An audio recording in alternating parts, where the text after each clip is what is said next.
send your feed to the broadcast you just sent. Once YouTube receives it. Yep. Okay. It says 0 views, and now it's live. Let's see. Also, better turn the volume down off completely on the page once it starts, so we don't feedback. Okay, so I've got it muted, and it's not showing.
Okay. We should be live now.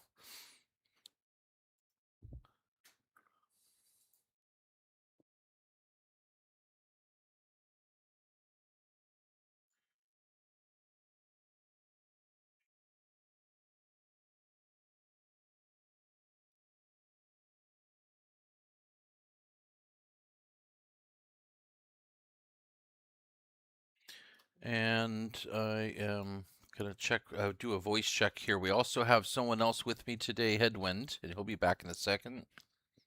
Let's see if we have anybody. If anybody can hear me, post something in the chat, please. And Headwind's back. Yep, Headwind is back.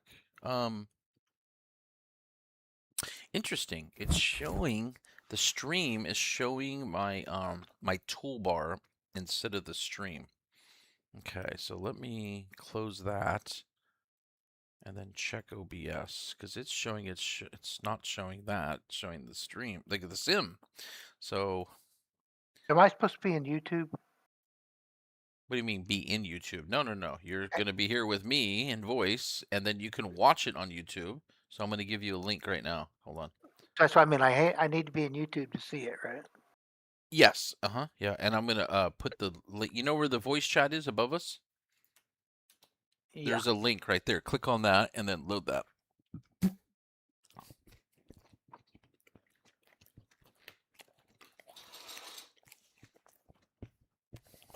The watch thing?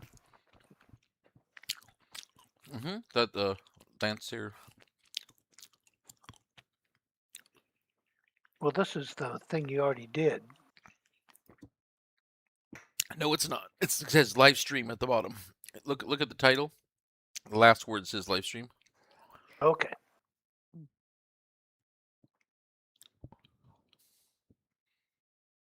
Oh, loud and clear. Thanks, Duck. We have our first guest on. Now, Duck, do you already own this product? I saw you posted you posted in the video that we released the other day. So I can't remember if you're looking to get the product or you already have it and you now just got the update today.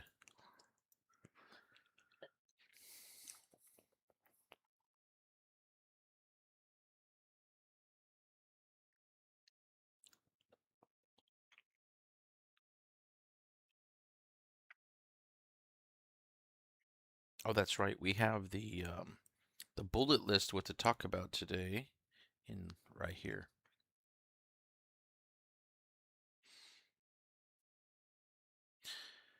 Yes, sir. I already have it. Just installed the update and checking it out. Yeah. So just a quick note. We're gonna go over this more today. The flaps. Don't use the default bindings for flaps. And also, you're probably already familiar with our hardware internal hardware binding. It's no longer in the widget. I'm sorry. Yeah, in the UI widget up above where you click weather and stuff. It is now in the EFB on a new page that was added. Let's see. Let's go to configure. And also you'll notice today that we have we have quite a lot of variances, 36 in total, but technically there's only really 9 panels. It's just that you can always look at the top left-hand corner and you'll see the actual variant that you're loading, the panel, and then the anything to the right of that, like turbo or steering, is just bonus added to that panel. And then, of course, you can see the difference between a glass panel and a analog panel. I'm trying to remember if the Starhawk, yeah, this one says Starhawk.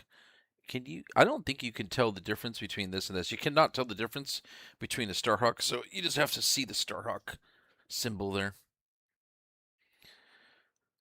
All right, so my favorite to load today is going to be the no GPS. That is just the way I like it. Have to deal with a damn GPS unit. Fly by frequency. or I should say VOR to VOR, and no visuals, except for your mechanical pointers.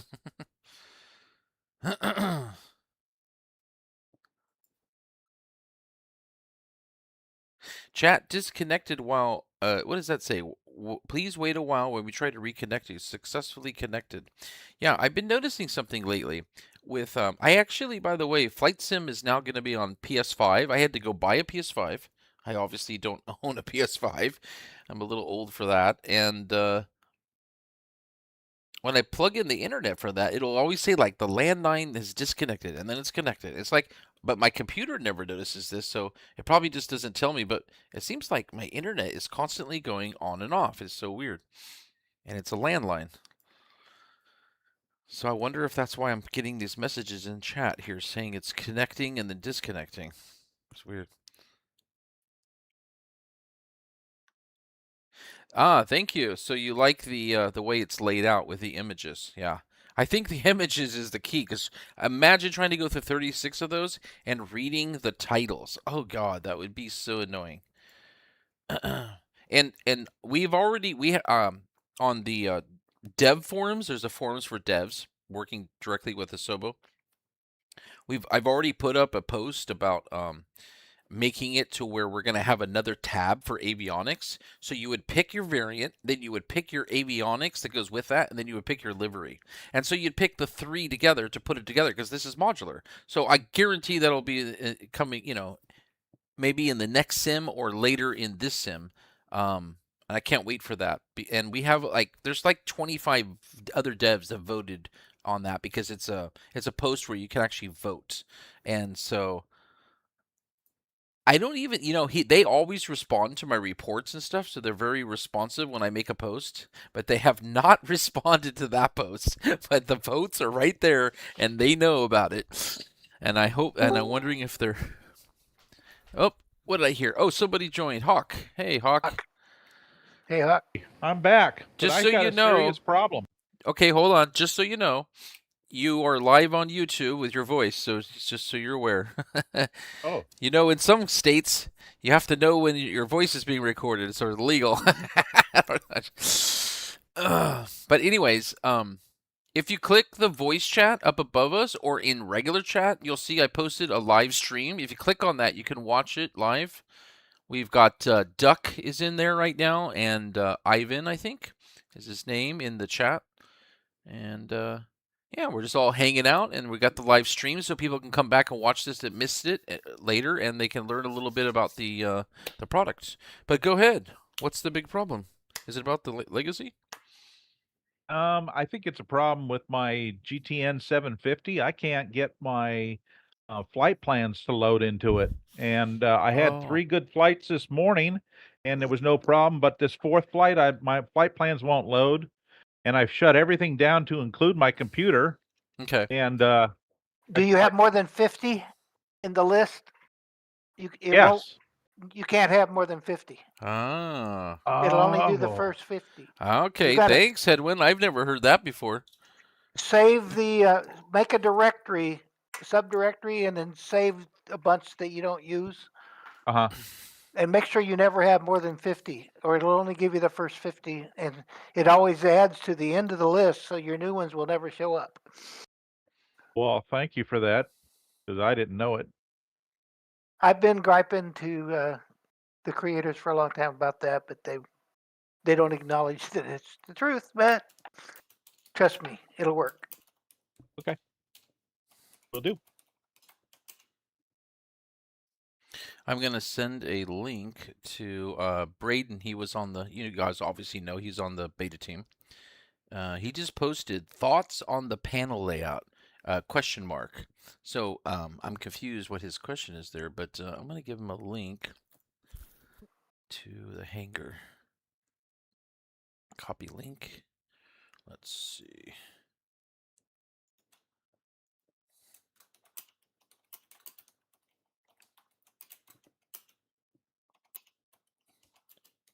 He's probably talking about the right side, the different avionics, and that's just an assumption.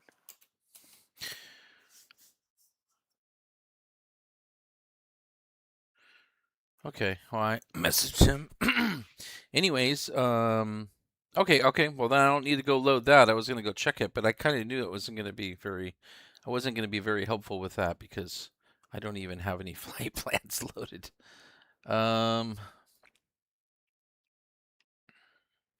So let's go.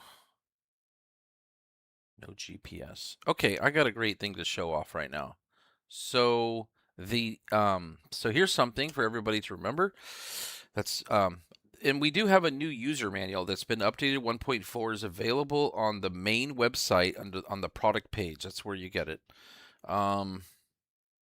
The Although I don't, the manual's going to get updated a couple more times over the next week because it's hard to crunch everything in there at the last minute because the guy who works with me to do the manual, he doesn't get it until I have the the product done because he needs to take pictures and it makes it difficult. So I can't remember right now if he talked about the inner gear door. I told him to do it, but I don't know if he finished it yet. So we'll see. But the inner gear doors on the Lancair Legacy are always down when the gear is down.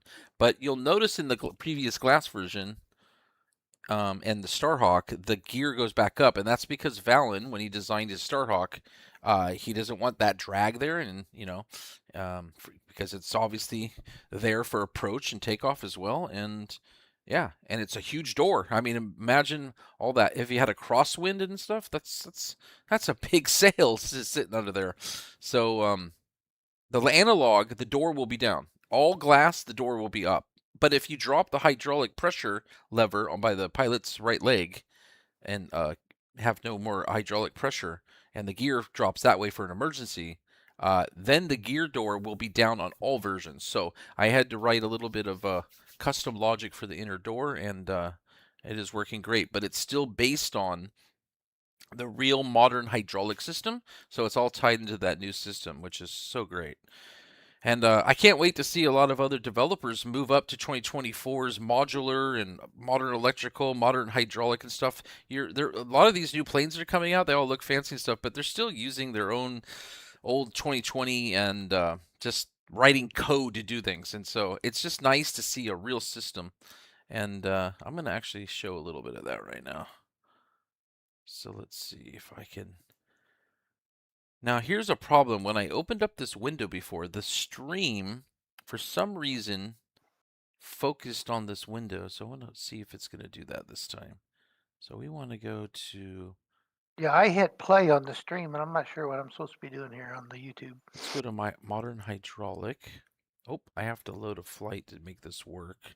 And then I also wanted to show... Well, I guess, you know what? The whole point of today is more of the analog. So we'll jump in the analog.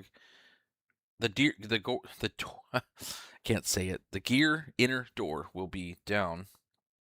But if you load on the apron, the inner door gear will be up. But I can tell you guys something right now. Anybody that owns it on the marketplace, at PC or Xbox, Just Flight or Contrail.shop, they are going to have a couple bugs until Monday.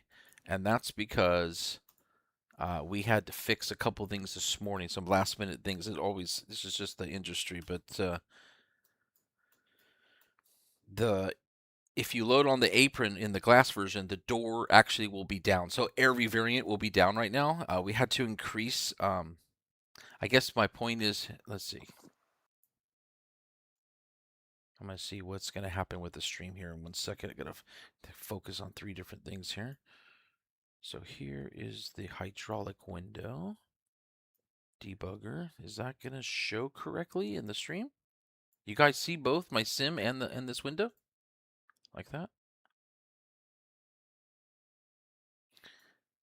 I think you do. There's a little bit of a delay.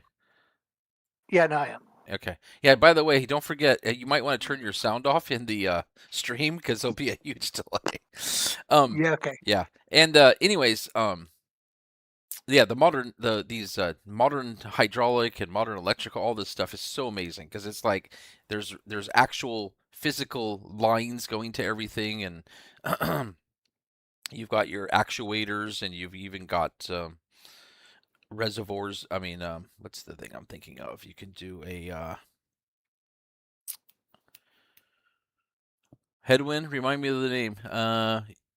On some hydraulics, you might have a what do you call it to have reserves. Even if you lose hydraulics, you'll have like one more use. Can't think of the name. I don't have one on here to demonstrate. This one doesn't have one, but Accumulator? no, yeah, no, yeah, I think you might be right. Accumulator. It basically stores.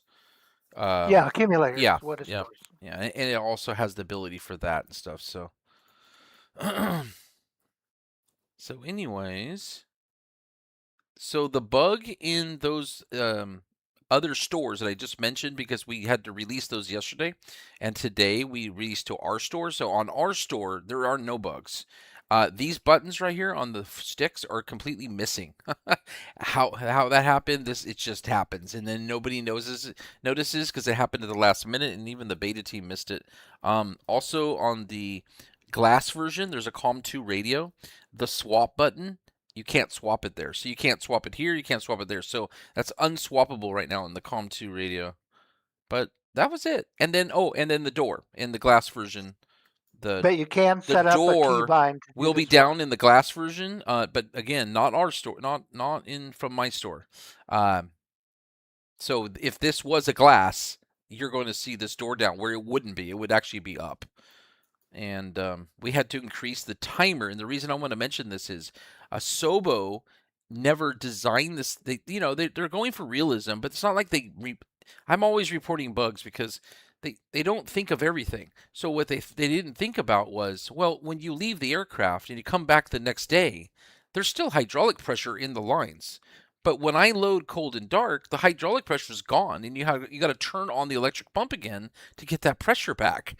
And that's not how it works. That's not how the real aircraft works. So what we did was I had to actually make an electrical bus on its own bus where I have two sources that can feed the same electrical, because you can only have one circuit for that pump one.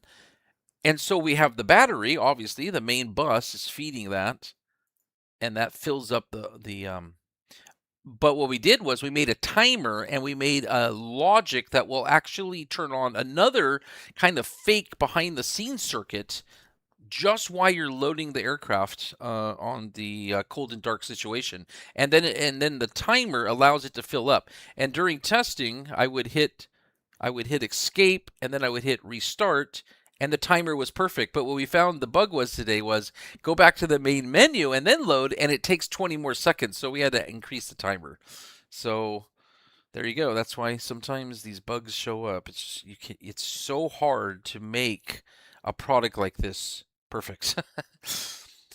And then what makes this one that took 17 months is we hand off between the modelers and the texture artists. When they're done, then I do the coding, and I started in January, and it's 6 months into this because we have 9 different panels dealing with 2 electrical systems. So anyways, but that's why I enjoy doing this, and it is complex, but I stay on top of it with the Sobo's new modern electrical and all that stuff and all their SDK, and so I pretty much have it down, but it's still difficult.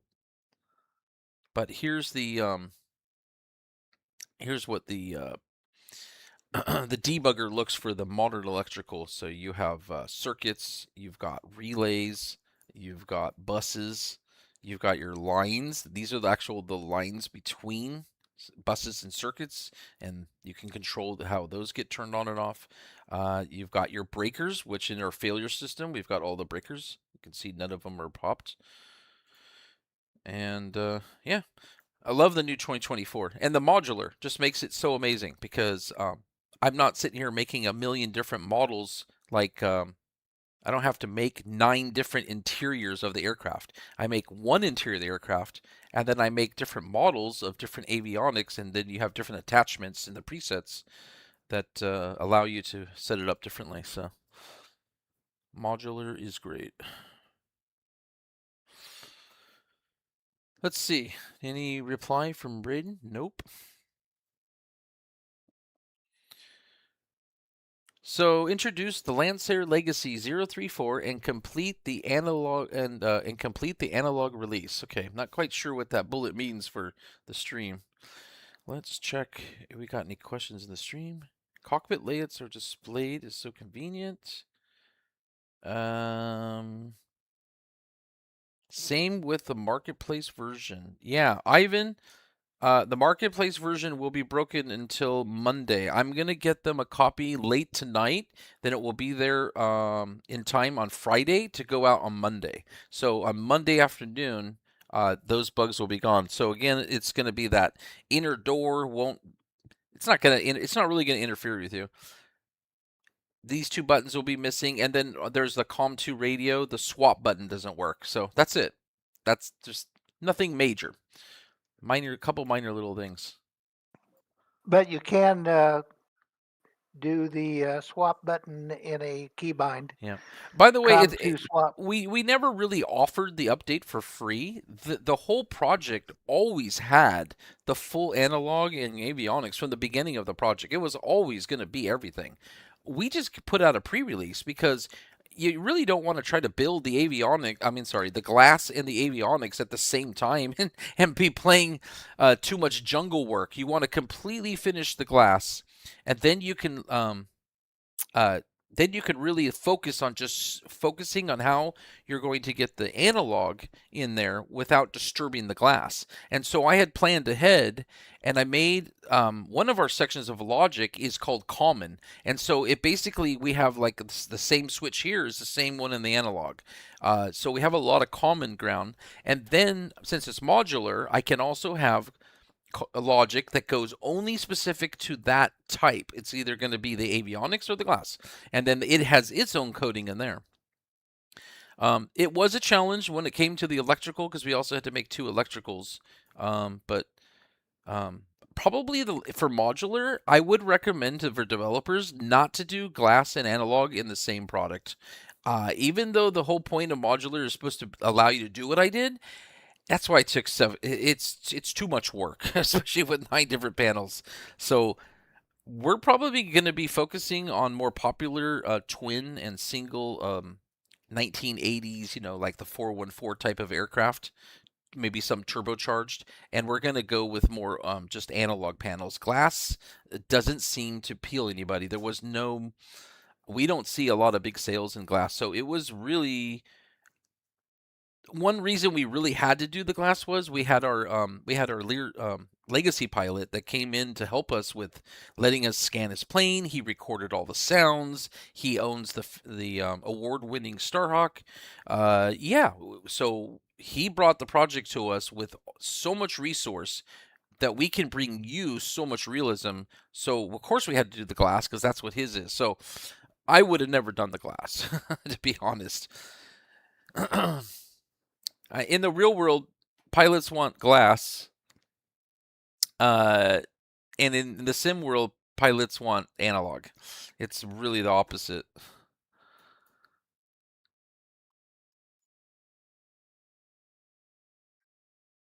Would love to have a Piper Saratoga. Yeah, see, that's the kind of thing that we want to do. We want to make more planes that are just in that perfect era, and single or twin or turbo, and haven't been made or not made as good as we can make it. And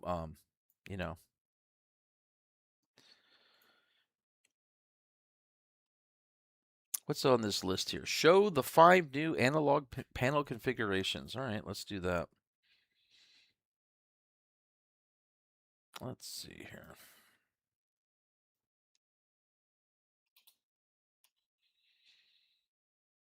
So right now we're looking at, well, we're going to finish this. Let's turn the power on. So every single analog panel has an ADF, and right here on the right side is your ADF bearing pointer.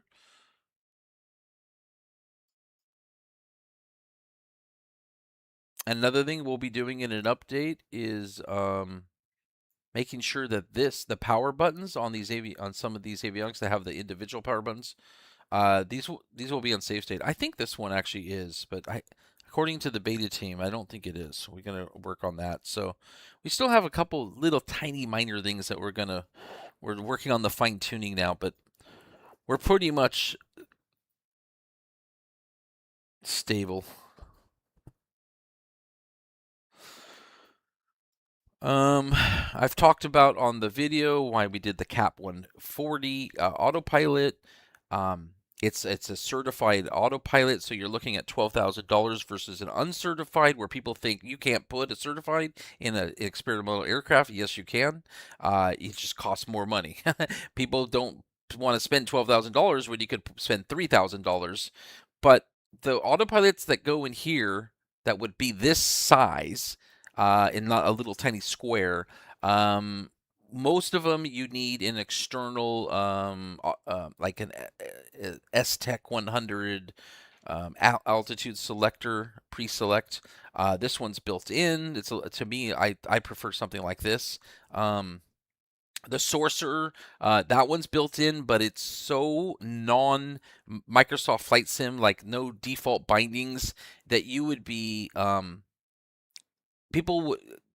there's another Legacy coming out, and I know they have the Sorcerer on there. I don't think people are going to like that. It is completely just not the normal sim. It's not the normal standard for what people are used to for an autopilot. So this is going to be more of like good for the experienced and the non-experienced, and just it's going to work for all the customers. So that is our reasoning behind the Cap 140. And we looked at over at least 25 different autopilots, and nothing makes sense. Unless you went with the external, but we really were hurting on room, and we had it crammed up in here in some of our pictures. We did have the S-Tech up here, and I just really wanted to avoid that, and that would also take another couple weeks. We'd have to design a completely different autopilot, and again, it just wouldn't be as friendly as this. Anybody want to say bring up any points right now? I think I'm going to show off all the different panels right now. I think you could talk about your timer. Tank timer. We added, yeah. So even on the previous owners that own it, we added a off position for during the cycle, so that you don't have to sit there and hear that timer on and on, but you can still have temperature. So and I know most of you, I don't know if all you guys know this, but in the later versions of the glass, all the eye holes are open and closable. So there's no AC on the analog. You have AC over here. You've got your heat ones down here, and you've got your external air coming in from here, and all of it is set realistic based on speed of aircraft, having them open or closed. On this one, pulling out heat to no heat, and on the class version, so very realistic, and then you'll actually get to monitor your temperature here. And we put our TrueSim technology that we've added in this thing allows us to make more realism that the flight sim can't do. We now have actual gyros that spin up to 15,000 RPM, and I can reuse the code in future planes instantly and set what the RPM is going to be, how long it takes to spin up, how long it takes to spin down. The sound will be exactly in sync always with the gyro sounds, and then you're going to have new visuals, and I'm sure you recognize it in other aircraft. So here, let's do this. I got to hit restart real quick. So when you load up cold and dark, the heading card is going to be at a random location.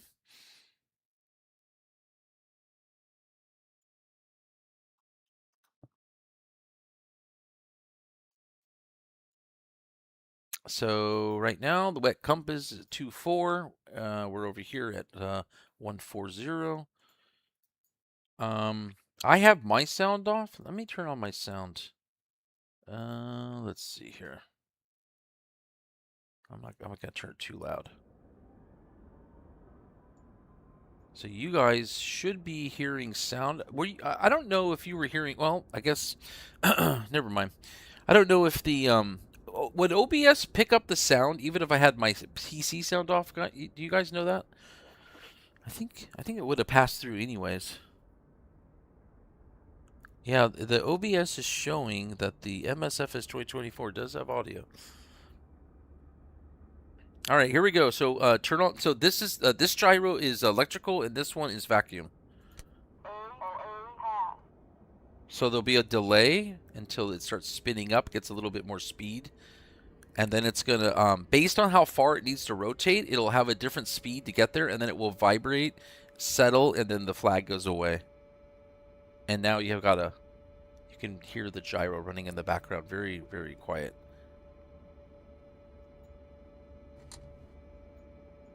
Now I'm gonna turn that off, and you're gonna hear it wind down. But I don't want to interfere with this one. This one's gonna have a slightly different noise. It's vacuum, and let's go ahead and crank up. I do have realistic primer on, but I think the temperature is fine. So you're not gonna you don't need to prime on when it's warm.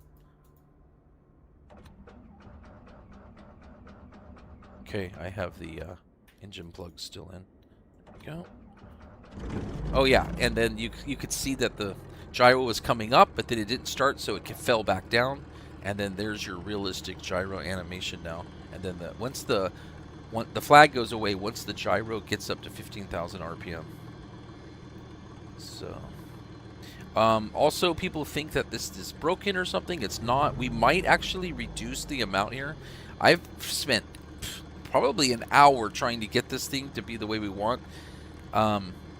Anyways, the more RPM, yeah, I got my parking brake on. More RPM, the more violent it moves. We're probably going to reduce this over time, so you can expect that to be a little bit less. And no, you wouldn't do all needles. Yes, sometimes in the real world, well, not sometimes, depending where, like, maybe the other needles are, the position, it's resting on its play, and so it won't, like, actually move around. But if it's down here by the 4 and the 5, that little bit of play, then it starts to vibrate. So in some places it would, some it wouldn't. But it's, I think technically what I've been told is it's more noticeable in a vertical speed indicator needle, so that's why you only model that one. Okay, and the only way you're going to hear this one is we have to shut the engine off.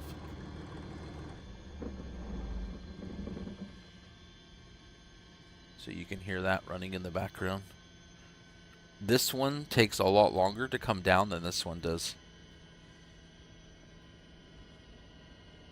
And it won't start falling until it's down below like 3,000 RPM.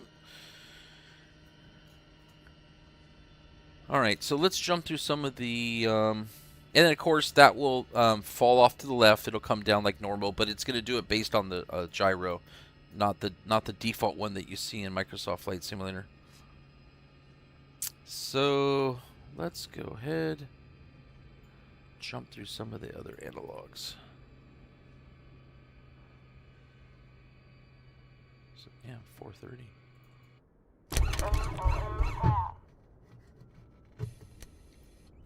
I'm trying to keep this window on here because I think the stream will just like show this whole window if I move it off to the side. It did it earlier today.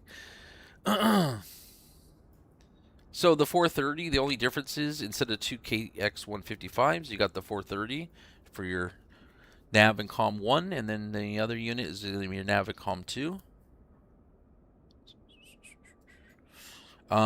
The only the Copilot has the transponder, the GTX 345, which is, by the way, wrong in the video we labeled yesterday, but it's correct in the user manual. It's only going to be here on the 430 and the no GPS, and then the ADF is moved over here on the other 3 analog panels to go, so we can continue just using our ADF bearing pointer and keep that on all 5 of the new analog panels. So let's see here. Jump down to and then working title. Besides some default planes, I don't think any developed third-party aircraft has this out yet. So this will be the first for the Avidyne, and it's touchscreen. So it's like your upgrade on the 530. Oh, I didn't load the right one. All right. Well, this is the TDS GTN 750 XI and 650. There's your ADF moved over here. And also on the Avidyne and the two GTN 750s, there's no audio and there's no transponder because that's all built in. You can use that. You can just set all that from the GPS units. Another strange thing, like for real world versus the sim world, we have run into some limitations. So for example, if you pull, you'll notice that on some of our decals, when you jump around the analogs, they're gonna change around. That's loud. I don't know why TDS never fixes that. It's always so loud. Even if you turn it down, it's loud the next time. Do you guys ever notice that? Hawk, do you guys use TDS? That's so loud. You guys still around? All right, let's see it, Brady. Yeah. Okay. Headwind, I use the TDS. Yeah. The XI. Yeah, and you notice you turn down the volume for the TDS, right, on your PC, right? And then it's back to full blast the next day. I think I could probably turn it down in here, and then I just keep forgetting to do it. But then when I work on a new project, it's just back to loud again. Anyways, yeah, so some of these will say in-op, or they'll say different things. So the GPS ones can say nav. These in-op ones can say comm. And the reason I bring this up is the Avidyne is the most realistic that we've seen for real world, which working title, these guys are amazing. It just blows my mind away what they've done with Microsoft Flight Sim avionics. So like for example, these, it just turns the whole unit off. And that's because, oh, that's a bug. Wait, what just happened? Did that just go off? Oh, look at that. All right. What? Well, I'll fix that this weekend. That was not doing that when we last updated it. I mean, when I designed it. What? Yeah, you know, it might be a TDS thing. I'll look into that. These things happen.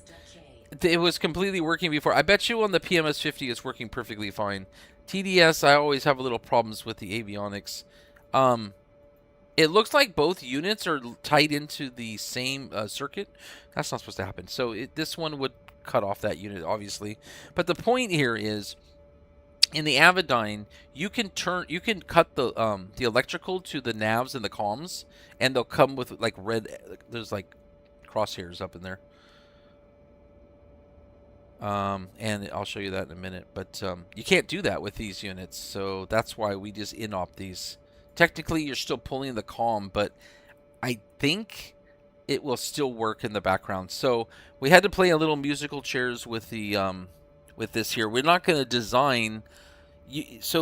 And same thing with the another weird thing about the modular is you can put certain logic with the attachments, and you can put certain logic with the presets, and then you can also just put like certain logic with the common, which goes across all of it. And you can't put the electrical in the presets to have different electrical for each panel. So you could do it for the attachments, but then you'd have to have an attachment panel for every single preset, which is the whole point is that the preset can reuse things with different avionics. So we only really did two different electrical circuits. Well, two modern electrics for the glass and analog. So the analog still has to be shared across 5 different avionics systems. So here's my point. So let's go. This is why I want to do a video to explain all this stuff. So let's just skip to the Avidyne.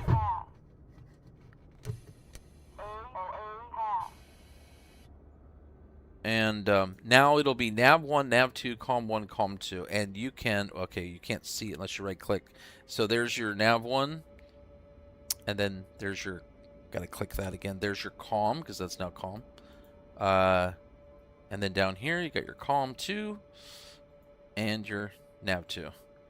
And then then there is no master, there is no breaker to pull the whole unit. It's on the main avionics bus. So that's how you cut the units. So this is set up more realistically, how they did that in there. It's pretty amazing. So I don't know why the GTN 750s don't do it, but in real life I think they do, right, Hedwin?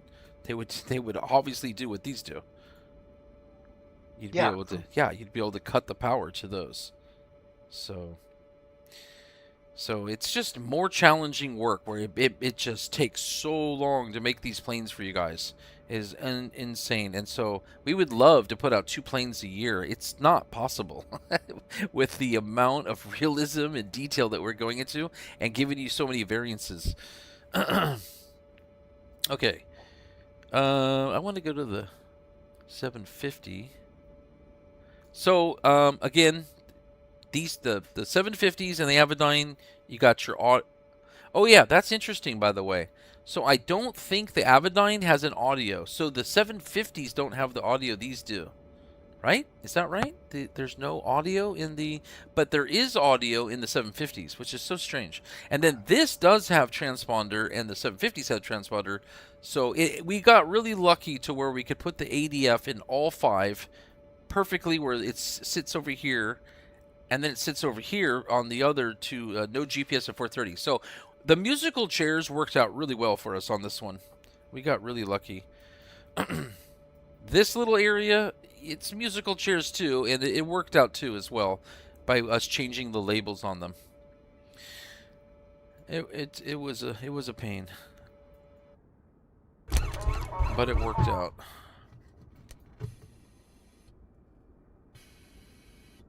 So this one, yeah, I bet you watch when I do the 2 GPSs, it'll work. It must be I messed up somewhere. I probably have both units on the same circuit. That's all it was. Oh. Matter of fact, let me write that down. So let's see. TDS 650. Wrong circuit. Okay. Let's try the second one unit. Yep, see, works perfectly normal. I screwed that one up. And then these 2 say in-op because the same thing. You cannot cut the comms and navs on these units. So we just cut the whole unit. And that's how we make up the difference between going through all these 5 different analogs. But hey, at least you get 5 analogs now. I mean, for the price of that, these all could be separate aircraft. Duck is asking a question about the analog and the oxygen system. The fact that it doesn't have a fancy monitor and all that. Yeah, so the analogs, most legacies don't have oxygen. That's an upgrade, and but you can but since we gave you the turbo, yes, you could still fly in high altitude in the analog. So how do you do that? Well, people now buy these complete separate units that have nothing to do with the panel. You put them on, and they're what did we call it the other day? They basically create oxygen. There's no tank.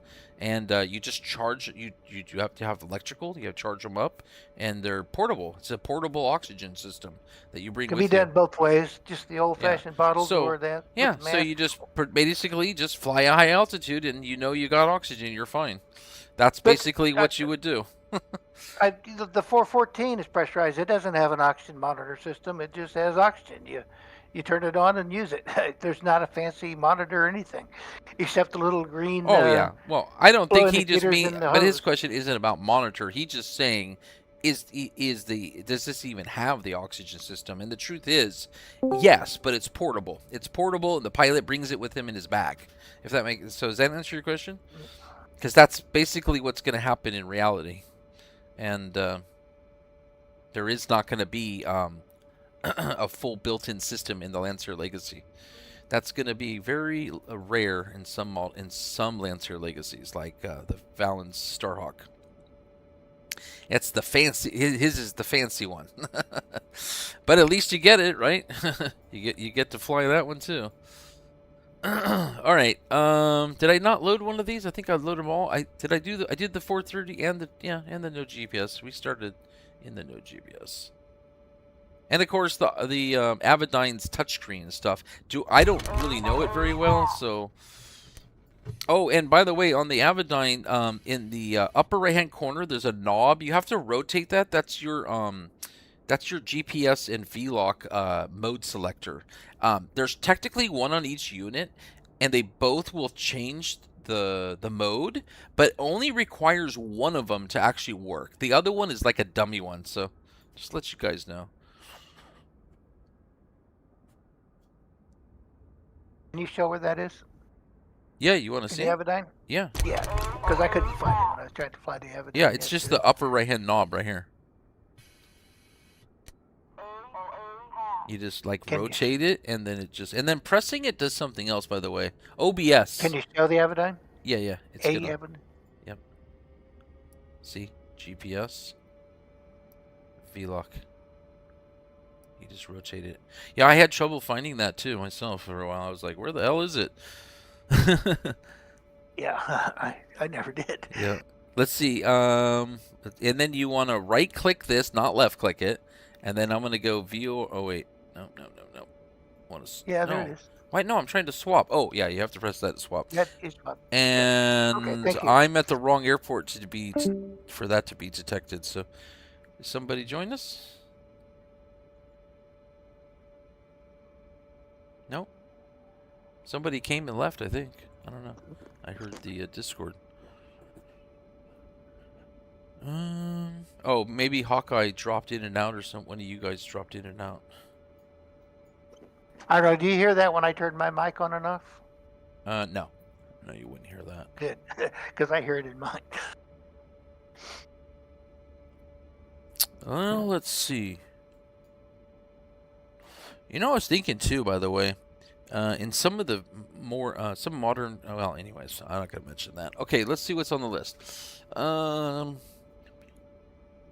Compare the new analog cockpit with the existing glass cockpit. Well, yeah, we just kind of just did that by showing all those off. I don't know what... I mean, yeah, so the comparison would be there's no built-in oxygen system with a tank, but technically you would just have your own portable, and the pilot would be wearing that. So you can fly the turbo, the aspirated, go any altitude you want. You're not going to pass out. Okay. Explain the free and payware avionic choices. Well, oh right, yeah, everybody knows that. Well, no, maybe not. Maybe not everybody doesn't. The GTN 750 from PMS 50 for PC users has a free version and a payware version. And on the marketplace, the PC version works. On the Xbox, this aircraft it's not built internally like I've done with some of my other aircraft where you get the free version with it. You have to buy the light version, which is $5, and it's not to make money. It's because you can't put a free product on the marketplace, Xbox. So it's just to cover the costs to have it on the store. So it's called the light version, but it's really the free version. So, and I think you can even buy the pro version, the paid version too, as well on Xbox. So the advantage of this is buying that on Xbox is that it's always up to date. Where on the ones that I include internally for Xbox users, until I do another update, which sometimes on some of my products might be a year, you're far behind on updates for the GTN 750. So from PMS, Xbox users for the TDS GTN 750 does not work. There is none. You can't use his product in Xbox at all. So on some of our products, it's just a black screen. On this product, it's just not included in the variant for the Xbox users. So you don't have to worry. It's just not there to confuse you. And they're only payware, so it's just payware for PC users. And that's it. And then everything, the Avidyne's included, the no GPS, the GNS 430, and then and it's the same for glass and analog. The glass only comes with the two GTN 750s, so for people that want free, you need the GTN 750 from PMS 50, and then you'll be able to use the glass. But there's only two choices in the glass. So let's see, it's 5 here, and then 2 in the glass, so that's 7 different panels. But technically, there's the Starhawk, which also the Starhawk is the only one that actually has a feather option, which you have to You have to use with your mouse. Once the prop is fully back, then you would pull it with your mouse back further, and then you can feather it. That's very rare in the Legacy world, so that's something that Valen just literally added this year on his airplane. So it's only on the Starhawk. And yeah, I think that covers all the avionics for free and payware. Demonstrate the Cap 140 autopilot. Actually, I struggled with it the other day in the video. Yeah, your pre-selector is here, so you got to set your selector. If you're ever going to try to capture, you have to have this higher than you, and you got to have it lower than you. You could just go straight to altitude and hold. This is your vertical speed indicator, so when you're in VS, up and down. It's pretty simple. Heading, nav, approach. It's pretty much all default buttons, but I'm not going to be the best one to explain it because it kind of threw me for a loop a little bit on, like, if I could just, like, even Headwind was confused. If you could just be in altitude hold, could you select the vertical speed and kick you out of there? No, you can't. You have to actually get out of altitude mode. Yeah, you have to manually shut altitude hold off before you can use the up-down buttons to get a vertical speed. Yeah. But see, like I noticed apparently that's the way the real world works in that particular box. This confused me. You'll hit like 500 feet up, and then I would look back and it would go away and then show me the selected altitude. Now I realize what was going on. I thought it just wasn't working, and it's just like it's not going to show you what your last set it to. It's going to go back to your altitude selected, so you're always focusing on that. So yeah, that confused the hell out of me. That confused me big time. I was trying to get used to that. But most autopilots, I would assume if you're in altitude hold and you hit up or down, it would kill altitude hold automatically, but it doesn't. Not in this particular autopilot. And apparently, all the different flight simulators that use this box is the same way. You have to manually hit the altitude button to shut it off, then use your up down to select your vertical speed. Yeah. Well, we've got 8 people in the stream watching. I figured it wouldn't be that many, especially if people are actually going to go out and fly it right now. And plus, what's today? Thursday, so people are working right now still too. So, but anybody else watching, you're logged in. Say hi on the chat. Ask a question, or even just say hi. I like to see you're here. But the other reason for the stream is that people can watch this later, and this gives them a lot of information on the product, because that's what we want to have out there. Because most simmers just don't read manuals, and then we make a manual that's really simple, that's like pictures and shows you where everything is, and we do give you detailed information, and yet they still come and ask questions that is answered in the manual, and they don't understand how it works. And it's like, well, it's in the manual. But I get it. People don't want to use the manual. They want to figure it out, and then they think it's broken when they didn't actually read the manual. But it's just the way it is these days. People's attention spans are getting shorter. I don't know. But when it comes to a product like this, yeah, it's going to take time to learn everything and know the ins and outs. So I think a video like this is helpful. You got to, at least you could like eat some popcorn and learn about the plane a little bit more. Well, that's all because of COVID. Nobody reads since COVID, you know. GA Flying. Hi, flying it now. Nice. And are you a previous owner or a new owner? I'm assuming he's flying it now. He's a previous owner, and he's now flying the analog.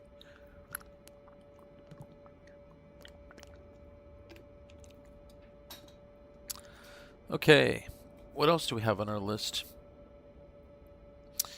Demonstrate. Oh no. Show the naturally aspirated and turbocharged versions. Well, you really can't show it.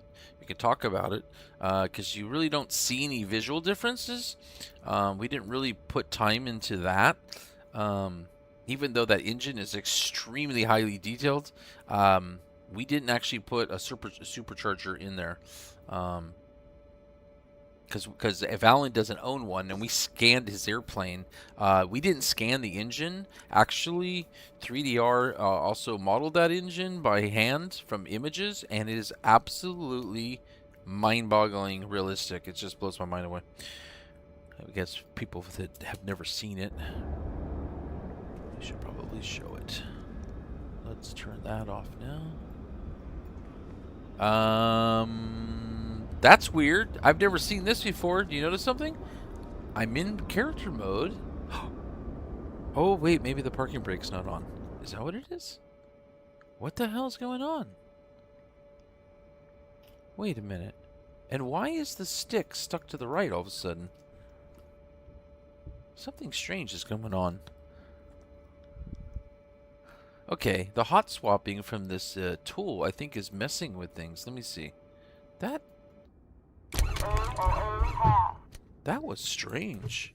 The stick was stuck to the right. Yeah, and now the decal's there. Yeah, that was weird. Okay. Hey, the sim is sometimes does strange things. It ain't my logic, I can tell you that much. I think sometimes it's the dev tools. They don't behave properly as the user normally uses the product. But yeah, it's just, I feel like I'm looking at a real engine. It's crazy. Anyways, so a cool update we want to add is the ability to walk up onto the wing. So that's going to be added soon. You're gonna have to look I think at I know your, what I know what the trick is. You know what it is? I just figured it out. I bet you the devs haven't given this trick out. Maybe I shouldn't say. I just realized what it is now. Because I know that we put a collision around the aircraft. That's how the aircraft can't run into buildings. So it's a surface, like this is a surface, and then this is a surface. That's why you can't go through the wing. Take a guess, Headwind, how you probably get up here. What do you think you have to do with the invisible surface that you put on here? to get on the wing? Yeah, think of it like, how do you get up there? Is there a jump? No, if you can't jump, what would you do? Crawl? You'd walk on what? On a ramp. An invisible A hidden ramp. ramp? Invisible Yeah, ramp. I think that's it. Oh, yes, my brain is thinking now. Yep, I think that's it. You're I was still thinking at programming first, I'm for like, the next- let's just make stairs. I was going to make a joke. And then my brain's like, wait a minute, that's it. You just make a ramp, and you literally, it's designed to follow the fucking contour, and it will follow the fucking collision, which is, it's a collision, invisible collision model. So you just make it right here. Like, it probably doesn't even have to be like big. It just has to be a slope, and you will just like automatically go up and on it. And of course you wouldn't do it everywhere, but you do it right here. GA Flying has a question. Yep. These old HSIs didn't even know GPS existed. There's no really source indication on the HSI. You got to look at your unit, whether it's a 750, go to map mode, or whatever, on the actual GPS unit itself to see whether you're in VLOC or GPS. Oh, he says wasn't expecting to like the analog version. And wait, now did he ever answer if he already owned it or didn't? So you weren't sure if you're gonna like the analog, but you already owned the glass. So you might have been a glass guy, but now you're kind of liking the analog as well. Sounds like.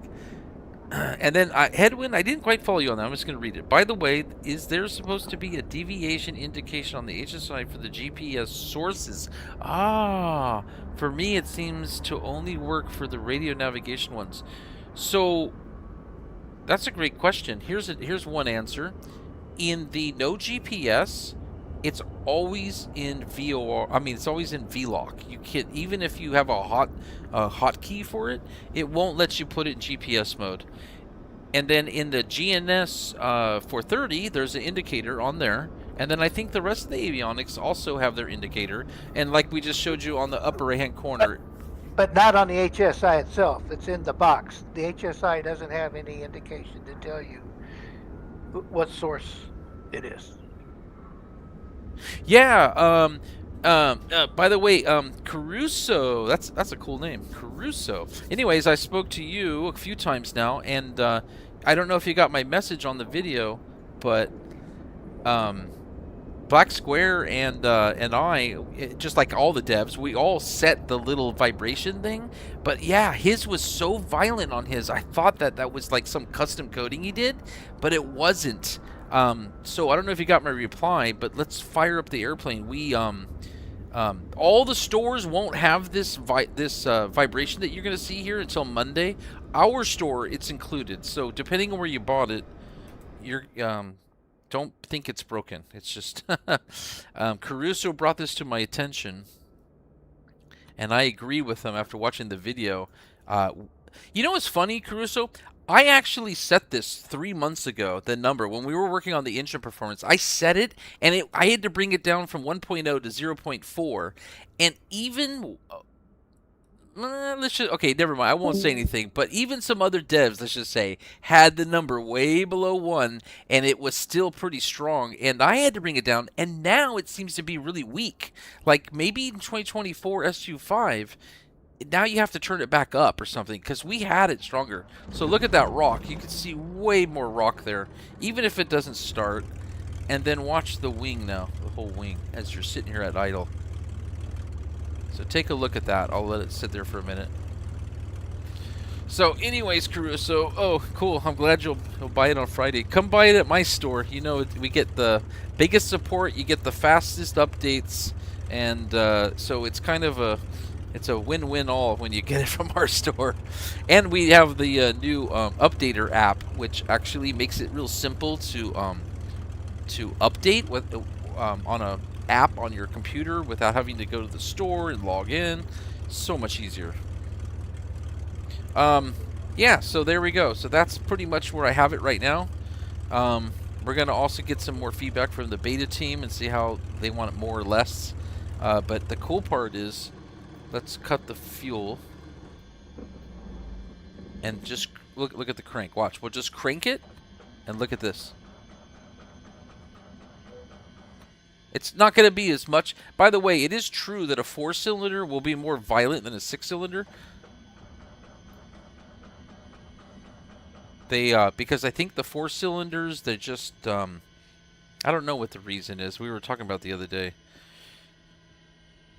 But I don't want to open my mouth on that one and be wrong. Hawk, what was the answer on that one yesterday? You said it. I don't think Hawk is at his mic right now. I'm not sure what I said yesterday. You said something about how like a 4-cylinder would be more intense on rocking the aircraft during the starting procedure than a 6-cylinder. I thought it was Hawk. I could have sworn Hawk said it. Oh, wasn't me. Okay. Yeah, by the way, vibration if you had a 1-cylinder. Yeah. And a 12-cylinder is smooth as glass. What's the deal with the cockpit lighting in 2024? During the day, cockpit lighting has no effect. Panels aren't really dark. Yeah.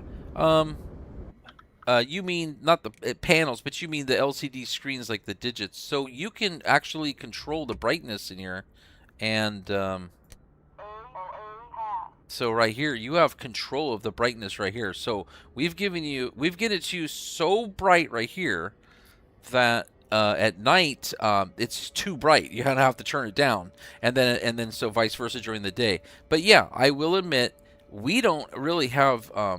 This one is strange. The Cap 140. This is a default gauge, by the way. Let's see. What am I trying to do? Let's go to. Oh yeah, I want to get the sun on it. Yeah. So if the sun's on it. I mean, even in the real world, it's just realism. Because even in the real world, if you get sun on it, I can see all of these. Look at, I can read every single one. But that's real world. You know, you're gonna you don't think in the real world that was gonna be difficult when the sun's on it. Without the sun, look at it's beautiful. So I don't know if you noticed, but you can control the lighting here. So maybe that answers your question. And then if you go nighttime. We've worked out all the lighting on this to make sure it's correct. look at how much brighter this one is. Those I can't change that. This is a default thing. I can control how bright you can go and how low you can go. So the lowest you can go is this on all of them. And if you were to keep this here for the daytime, then you could barely see it, like you said. So, look at that, how oversaturated that is. That looks terrible. But during the day, that looks normal. So I don't know what they did with this one. This is a really strange one. And yes, by the way, real world, there are no backlighting on the buttons and knobs for these units. So. Okay. Most devs like Black Square, A2A, we know to do that. Carenado doesn't. I think they light them up. It's not real. So don't think it's I used broken. to think the AOA was too bright, and I couldn't figure out how to dim it, but it's got its own little dimmer button right above it.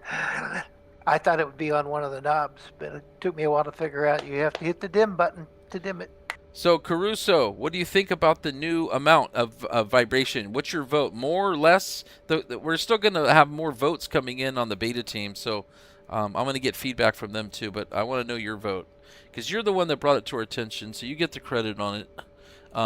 It was way too low, but I do admit it used to be stronger. We had it on 0.4, and we now have it on 2.0, by the way. So 1.0 is default. I lowered it to 0.4 because it was so strong when I did it last time. And now even 1.0 is too weak. I realized that. It's pretty cool. I didn't realize that the whole plane would rock as well when you're cranking it as well. Were you talking about the autopilot display? Just now for the brightness? Yeah. Yeah. Yeah, it seems to be an issue in the day. Yeah, but daytime. I just demonstrated daytime with the brightness all the way up and sunlight and no sunlight, and I found that it's fine. But I will admit, in the sunlight on that particular unit, it's the worst of them all. But it's also there's like a shadow here too coming down, like from the the bezel. Let's go back to the day. I'll show you again. Are you displaying a video? Because I don't see anything. Oh man, yeah. So okay. Are you live? Okay, click live? click the voice chat above us. You see the voice chat? 2 channels above us. Hawk. It says voice chat right above us.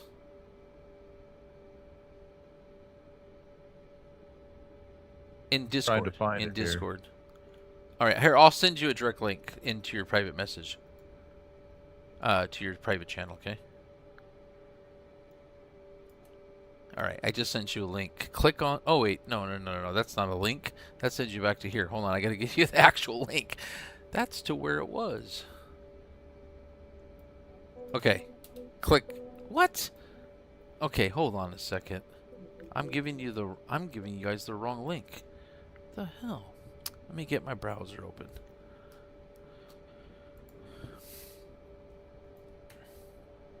Okay, we now have 13 watching, by the way. I've seen a lot more, but this is tough. Okay, ready, Hawk? There's the link. Click on that right there. You see it in your private channel?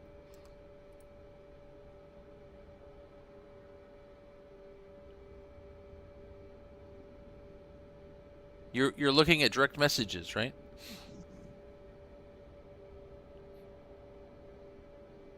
You're not talking.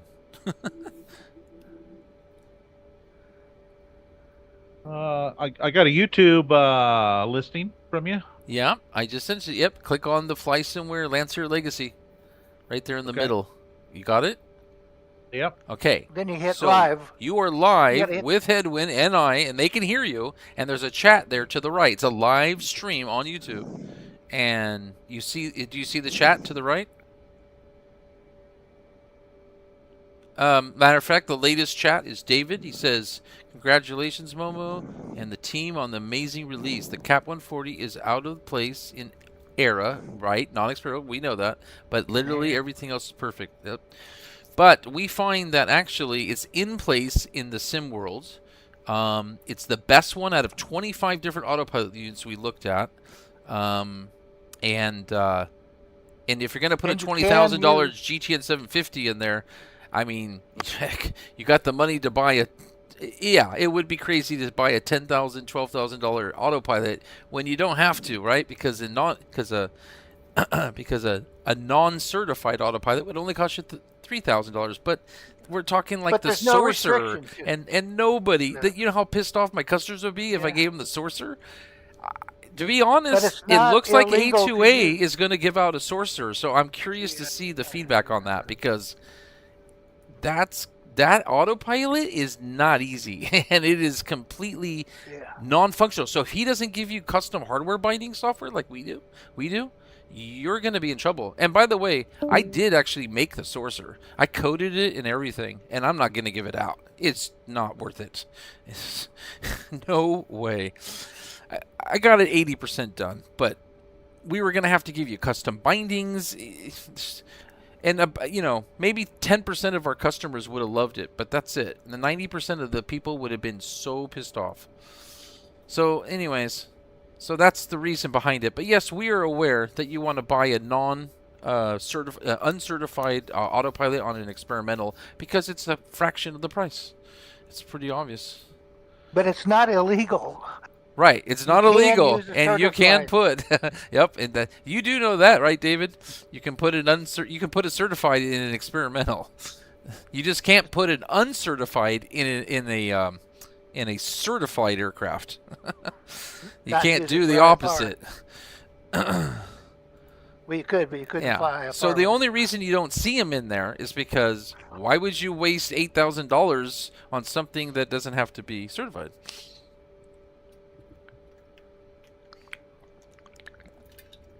I'm sure David knows all this stuff, but there was a couple of people that were wrong on the video before posting that you can't do that.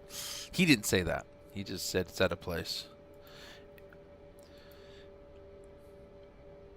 But being out of place, I don't know what you mean by that. Out of place just means it's not realistic. Yes, no one's going to waste that money, but no, it's not out of place. You could have a nice autopilot like that easily. Matter of fact, you know the autopilot I like right now that recently came out.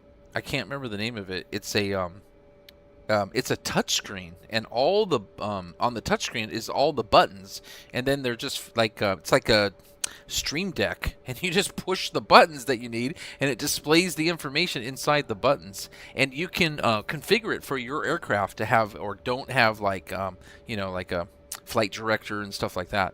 I want to model that. That we're going to probably put that in our Chieftain as our high-end autopilot, and then we're going to have also the old school in there, because the guys that helped us with the visuals on the model to model it and get pictures and all that stuff, we promised them a training version for them to train. So they're going to actually be doing real-world training in our plane. So we're going to have the 2 autopilots for that one, but I can't remember the name of that freaking autopilot, but it is absolutely amazing. I think it'll be a first in flight sim, and everyone's going to love this thing. Yeah, most planes have poor lighting during the day. The only aircraft that does day lighting okay is the MBB 105. I don't know that aircraft. I'd like to see it a touch more. I'd like to see a touch more. What do you mean? Definitely an improvement, though. Such a small, light airplane. I think that would be a big, powerful engine would really rock it. Yeah. By the way, so we're working with a Legacy racer that is a famous racer with the Reno Racing, which I think Reno Racing has been moved now somewhere else, but it's 800 horsepower. A Legacy with 800 horsepower. That's insane. You talk about Patey's thing? What thing? And his name Patey? No. His name is... Give me a second. I'm trying to find the group here. Andrew Finley. So Andrew Finley races this, and he has all his sponsors with the stickers on his plane, and we're gonna have permission to use all of his stickers and stuff like that. And he's also got his technician who's got a copy of this aircraft now, and I told them that we're only going to do it if there's a big enough demand, because that's going to be an expansion pack. But we're not even going to do it if we don't get a lot of sales on this product, because so far we think that the analog will actually hit numbers that we expect to hit, but the glass did not. It seems like the timing with a lot of private jets coming out, and we released it during the weekend of the expo and all that stuff, and people left on summer and they're gone right now for the summer, so it's just bad timing right now. But we'll see how the analog does, and then but if we don't do the racing one, we're going to spend more time on updating the C24R. We're going to be working on the 414 update. The 2020's got a couple updates. I've got a list for that as well. We've got updates coming. And before I get started to start doing the major coating on the Chieftain, as the Chieftain interior is getting very close, and we're going to, pretty soon here in about 2 or 3 weeks, we're going to have the final... all the panel, I'm gonna put together a panel team, just like a beta team, because I really struggled with putting the panels together on this, even though it worked out. So we're gonna make sure we get the panels done in advance of what we want before the modeling gets done. I grew up in Reno, watched those races every year. You were there when that crash happened in 2011? Oh my God, I know. Thank God you didn't get hit. They moved to New Mexico. Okay. Yeah, I used to live in Reno. I used to go to those every year. I was in the National Guard, so we got in free every year. I forget, did the guy pass out because something broke and then his elevator, the plane pulled real hard one direction, and then he passed out, and so he couldn't help do anything, but the plane would have also had loss of control too. Yeah, the seat broke loose, and he brought the stick with him when he jerked back. Oh, the seat? Oh, really? The seat? I remember seat some kind of bolt. I remember something about a bolt. Yeah. But he had his hand on the stick, so when the seat went back, he jerked it back and got real high G, and I think then he passed out. Oh, I thought it was something on the outside of the aircraft where it was a bolt, and it had to, there was a part that should have been replaced, and every so often you're supposed to replace something, and it was on there for a long time, and they can the weather can build up rust and stuff. I don't know if it was this event or it's a different one, but there's one that was like that where it finally they think it gave away, and in the video there was you could see a part off the aircraft fly off or something. So I thought it was that one. The trim tab came off, exactly, and he lost. Yeah, exactly. I was right. That's it. It was the trim tab, and I think what it I was just a said bolt. was the early speculation, and then they went in. And Caruso, right? If there's a documentary on it, I think the bolt has to be replaced ever so often because it's not that they'll just break free, but it's something about corrosion or something like that. So it basically snapped off. It just corroded inside out. I think it rusted inside out. So we're talking about the bolt, not the nut, but the actual bolt itself. Yep. For about 4 years straight, we used to go when I flew the Lears. We used to go to Reno and watch the races every year, and then that year the boss decided not to, and he gave up box 10, where we always sit, and that would have, if we'd have been there, we'd have been killed. So looks like there might be another bug. So let's jump to all the aircraft again and check out the yoke on all of them, because there's something wrong. I just came across this one again. So let's start from the top. This is the 430, and the yoke is fine. Now the funny thing is, this all comes from the same freaking model. So how can it be broken in one and not another? Well, I'm not seeing you live anymore. Oh yeah? What's going on here? So which version was I just in a second ago? I was in the no GPS. You're in the no GPS. Yeah, there's something wrong with the no GPS, I think. So let's take a look. It's my favorite version of the panels. Okay, it's like there's something strange going on then. Like it was stuck to the right. What would cause anybody come up? Let's put our brains together. Why would pull it be your- stuck to the right a second ago? Just sitting Unplug here. your joystick and plug it back in, and it'll No, it's not that. I've never seen that in the years I've been developing. In this stream just now, it's done it 3 different times. It was stuck to the right. I jumped out. It even jumped out, and I went over here. The label was missing, and I had to restart the flight. And yeah, that's weird. That's not doing it now. So I'm trying to think, why? How would I have got myself into that situation? That's weird. I don't know.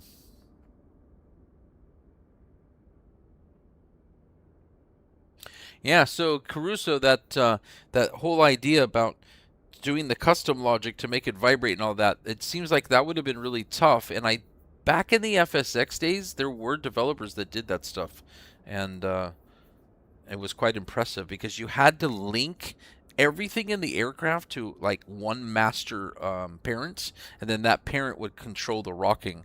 But with the attachments in modular, it's all done now. I wonder in 2020. 2020 must do it too because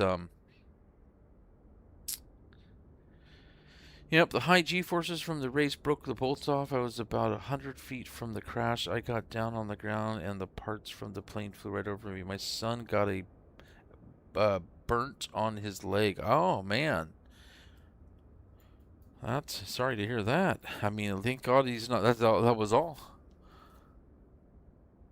That's how close you were to the serious danger. Because just even a moving part across the sky hitting a person can kill you. Let's see, what else is on our list? Get back to the voice chat. Oh, the turbocharged and naturally. Yeah, so our TrueSim technology for the turbocharged is basically been improved, and our Cessna 414 also has that now too. It's also been improved. So we did update the 414 recently because it never had the serious realism that it has now, but you basically can just leave your mixture all the way forward up to 18,000 feet, and then from 18,000 feet above there, it's like starting at sea level. So then to 25,000 feet, you're talking like 7,000 feet of climbing above sea level, like as if you're in aspirated. So then you have to actually start leaning it more and more as you get higher to 25,000. And then also, let's say you're on the at idle at a 10,000 foot airport. You're at idle, you're gonna have to lean it.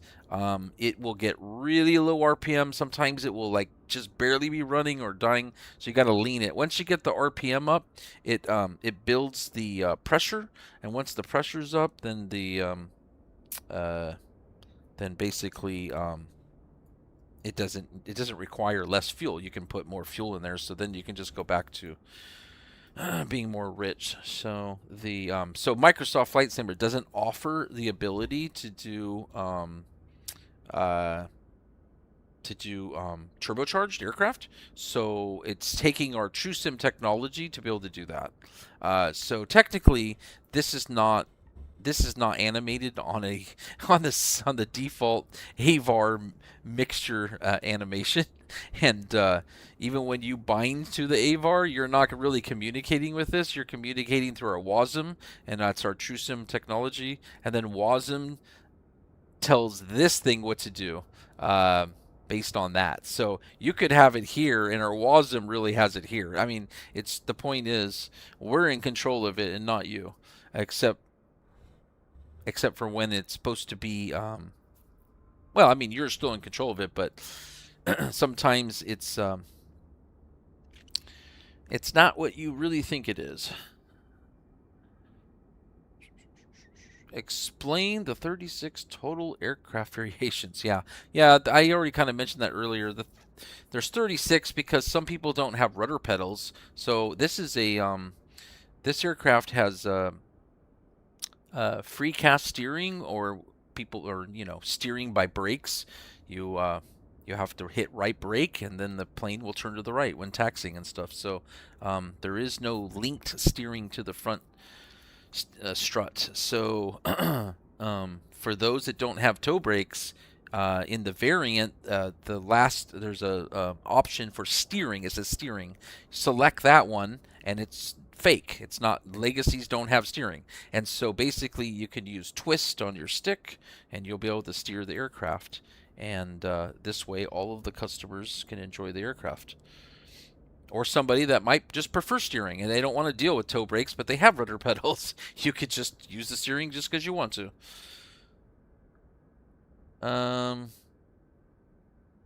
Explain who should use steering. Yeah, we just did all that. Show the hardware binding manager in the FB. Yeah, here it is. So first you always go to our app right here. And any page that you're on, when you get to a page, always remember to scroll back up to the top. For example, if you scroll down, go back to the top, hit go back. Because even if you're here and you go somewhere else and you come back and you click that, you won't be at the pages. You'll be now back where you last left it. So it always remembers the last page you're on. So then you have to hit go back to get to all the pages. Bindings page is somewhere where you rarely will go. You set it up once and forget about it, so it's at the very bottom. Options page is kind of set up once. So, anyways, and it used to be in the UI, so most people are used to it already being up here. It's now over here. It's runs smoother than it was when it was up there. It's basically the same, and your bindings carried over, so they're still there.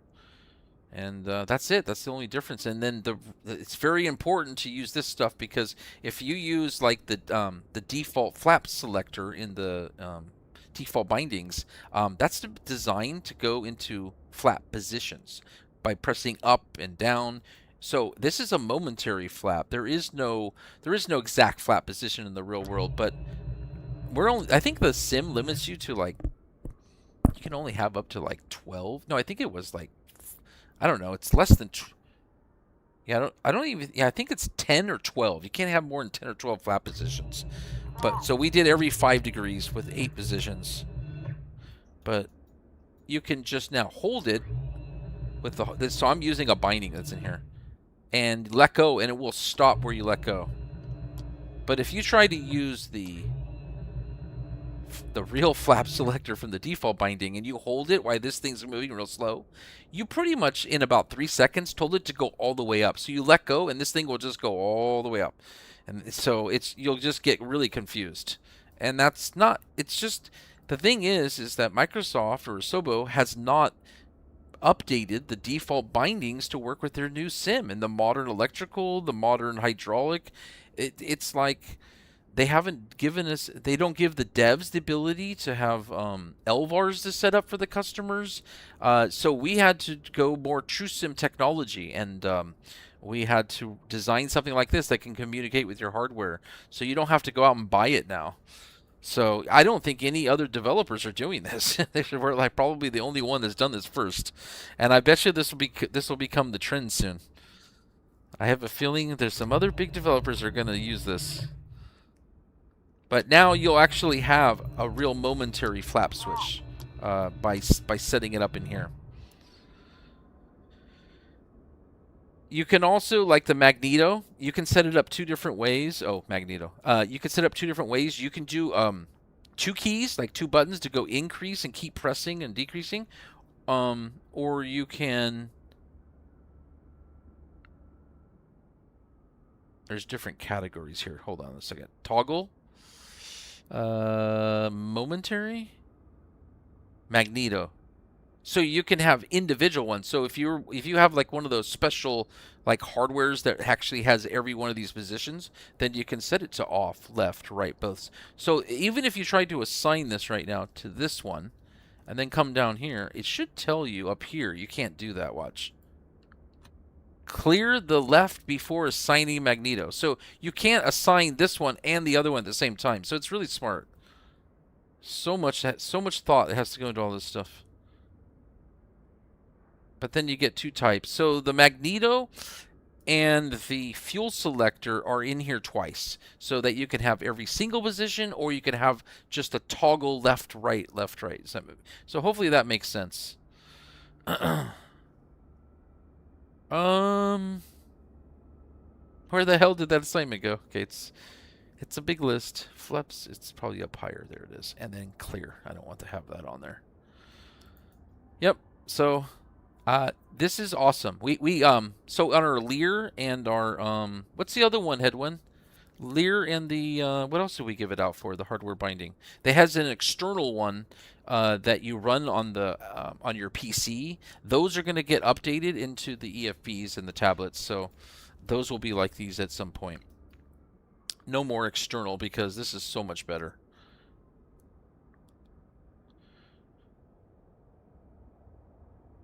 So let's see what else we got on the list. Explain who should use the steering version. We already did all that. Show hardware. Demonstrate the custom momentary flat binding. We just did that. Introduce the TrueSim technology and how it supports custom realistic systems. Yeah. So the TrueSim helps us on the maintenance. Oh yeah, let me bring this up.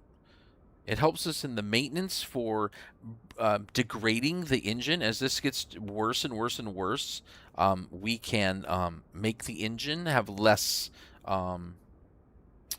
It's basically going to have.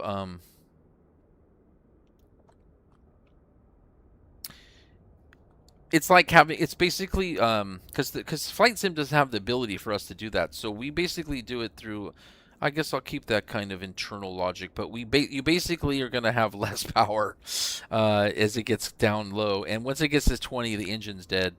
In the Lancair Legacy, the pilots always carry oil with these aircraft because it only takes like 3 quarts or whatever, 3.5 quarts until you're out of oil.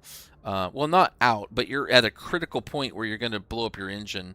And that only takes like 15 to 17 hours to get to that.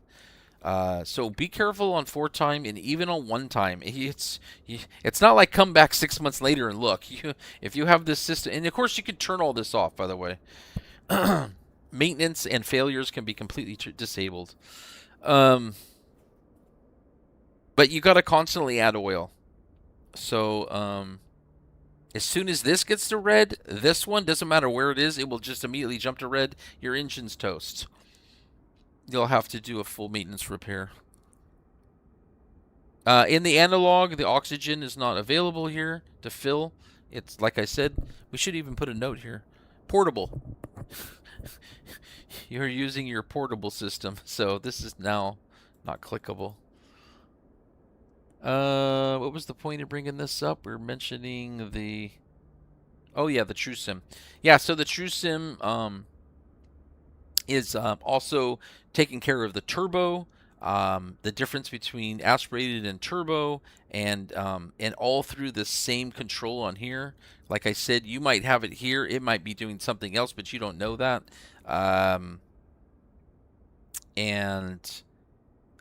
As the spark plugs wear and tear, if you run rich, the spark plugs will foul and they'll basically degrade faster.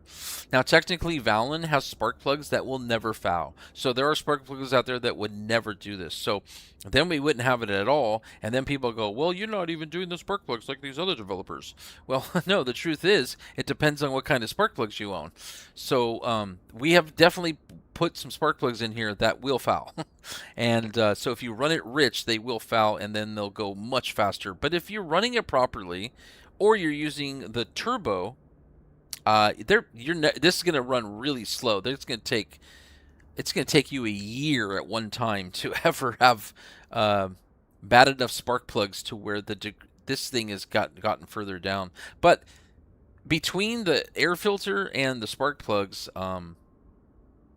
that's what's going to keep bringing this down here. We also might bring the ability for you to actually slide these and intentionally move these around and just kind of really screw the maintenance up manually. But I don't know. So far, I don't know if that's really needed. The tires, have some of the most amazing. Asobo just really blows my mind away what they did with this, but they made it so you can actually animate the texture on an object. So technically the tire, the rim actually animates and turns, but the tire doesn't. The texture actually animates now. And because of that, you can actually make a flat tire. So as this gets loses air, which is just from time, natural time does this, these will bulge out, and you'll see a huge bulge there. Even when you're moving along the ground, the decals will be moving, and the bulge will stay in the same place. It's just absolutely mind-boggling. You can see it in one of our earlier videos. And then when you hit the fill tire, it won't instantly fill. You'll literally watch the tire fill back up with air to full pressure. So, yeah, turn that on 4 times, and you might be able to do that within the first week or first month if you fly a lot. TrueSim. Let's see. What else do we got for TrueSim? The aircraft has the ability to wash itself, but not on everything, like oils and stuff. And that same oil that burns, that leaks, basically, it leaks past the rings, and so it comes out of the exhaust. It's one of the oil leak is actually very noticeable as it builds up on here. You can actually see it right here. It gets, but it's only at right now. It's only at 26%. It gets, so the higher the number gets, the more visible it is. And what was I gonna say? So the rain will wash off regular stuff like regular dirt and stuff like that and mud, but when it comes to insects and tar and oil, you have to come over and wash the aircraft. And of course you have to, if I click this now, yeah, let's click it. Okay, yeah, see, it just cleaned up right there. If you don't have the parking brake on or the engine's running, it'll tell you that you have to be parked to do that. But now she's clean. We just cleaned her. And then all these reset back to 0. But yeah, so you might get mud completely to 100%. And I'm not talking about just rain. Depending if it's raining and how fast you're moving. If you're just sitting there, it's cleaning really slowly. If you start picking up a lot of speed, it'll clean faster. If it is raining harder, it will clean extremely faster, and it'll just wash all the mud right back off. So very highly dynamic, mind-blowing. A cost system to the maintenance like a hot start did with the TM. Alternator for $100 or something like that. Yeah, but you know, I still consider myself a small mom and pop shop, and we just don't have the customers. You give me more customers, and I can, you know, I can get more coders and afford to pay for them. Then yeah, maybe one day. But I'm already struggling enough to keep up with the amount of workload I have. That sounds like a lot of work. Just adding a cost system. Oh yeah. Even doing this was intense. This was so much work. But the great thing is I can carry this over now, so. Just a quick note. Okay, that's odd. Oh, I'm that's because I'm not in character mode.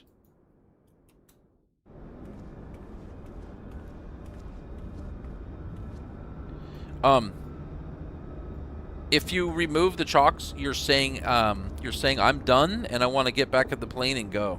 So fuel caps will automatically open if you call the fuel truck, our custom fuel truck or the ATC one. But if you want to get out of here, it's going to put everything away for you. It won't put this away. There was a real legacy where the guy left this on. You can still fly the plane with this on. And basically your gauges will show that it's still on because it's not, the pido's not going to work. And the guy noticed that he had left it on halfway down the runway, and he should have taken off and gone around. He would have been fine. He tried to stop, and he ran into the woods and just destroyed his legacy. And he lived and stuff, but yeah, he should have just flown with the cover on. So he made him a big mistake. So we've left it to where you still have to turn that one off manually. You can still do everything singly, but once you remove the chocks, you're pretty much saying I'm done. So it'll close everything up automatically for you. So it's not broken when this is off and you're trying to open this and you're wondering what's going on. You're told that you're done. The chocks are gone. You're going to go fly. So that's kind of like something kind of no. And that is in the user manual, I'm pretty sure. All right, back to the TrueSim. I mean, what else is there? Headwind, you still here? What else? What else? TrueSim there's a lot of stuff for the TrueSim technology. You know, it's just like, it's a fancy way of saying we can override what the sim normally does, because what happens is even if you were to write XML logic and say, oh, I want this to happen and I don't want the user to move his throttle, no, the throttle is still going to override it, and it's going to be a conflict between it. But having a TrueSim technology, we're blocking it completely. You are no longer communicating with the sim, and you're communicating with us, and we decide what's going to happen sent to the sim. So that's how these other developers that have something similar to TrueSim work. Does everybody know that you can add a keybind to ignore or do a quick pre-flight to the Shift C, and then that's a sim thing. I'm not. Yeah, everybody. That's your own little thing. But yeah, if you want the realism, you come here. I guess there will be another update coming soon. On the analog version, after you open this up, there's a new label that comes up here, and it says canopy light switch. So the way this works is all your electrical can be off right now, and let's see. Hold on. Let me jump in here just to make sure everything is off. No. Okay, everything is off. So let's go nighttime.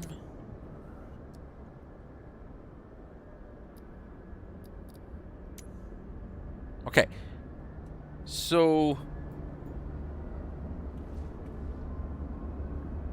when you're done flying, and you come to go fly, the way Valen's got it set up is you have a hot battery. All your lights work. So that just killed the electrical right there. So everything but the I think everything but the avionics, basically, on the avionics circuit for lighting work.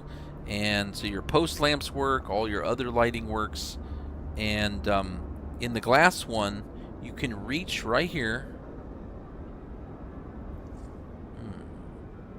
Wait, am I in the analog? I'm in the analog. I gotta change this. So this switch right here is not included. It's on the glass. You can reach over. You can turn on here. So with the canopy open and the switch on, then you have internal lighting. And then if you turn the switch off or the canopy's closed, then the hot bus is closed. So then there's no lighting. But I need to remove this little bottom part of this. I didn't do that yet. And so for the analog, there is no switch. It's just the canopy. Open or close, that light will be on or off. So, and that is that way you have light before you get inside the aircraft. So what is the shortcut for the flashlight, you guys? It's control Alt-L. Alt-L? That's what I use. I'm pretty sure that's it. Yeah, it won't work. Why is it not working? Oh, there it is. And that's just the light from that thing. Okay. That look cool. So watch this. Seal it up. Boom.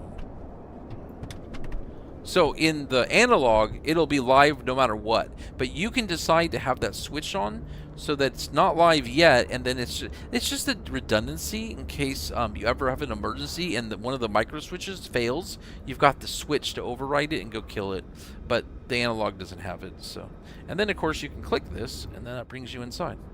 The glass has something you can click to get outside. We don't have that in this one, so I'll probably make this thing clickable right here.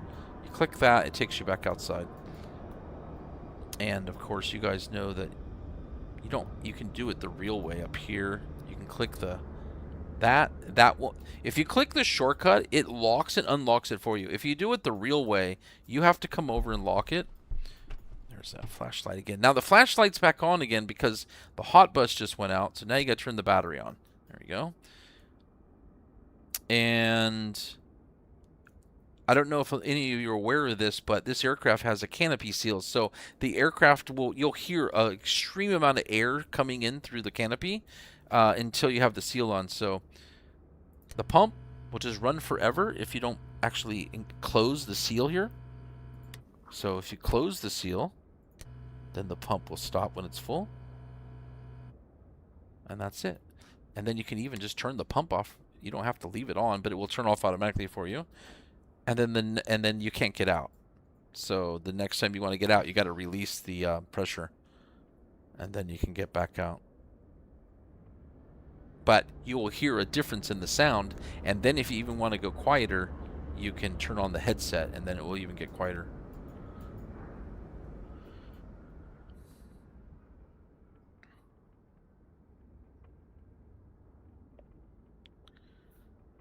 Let's see what's on this list.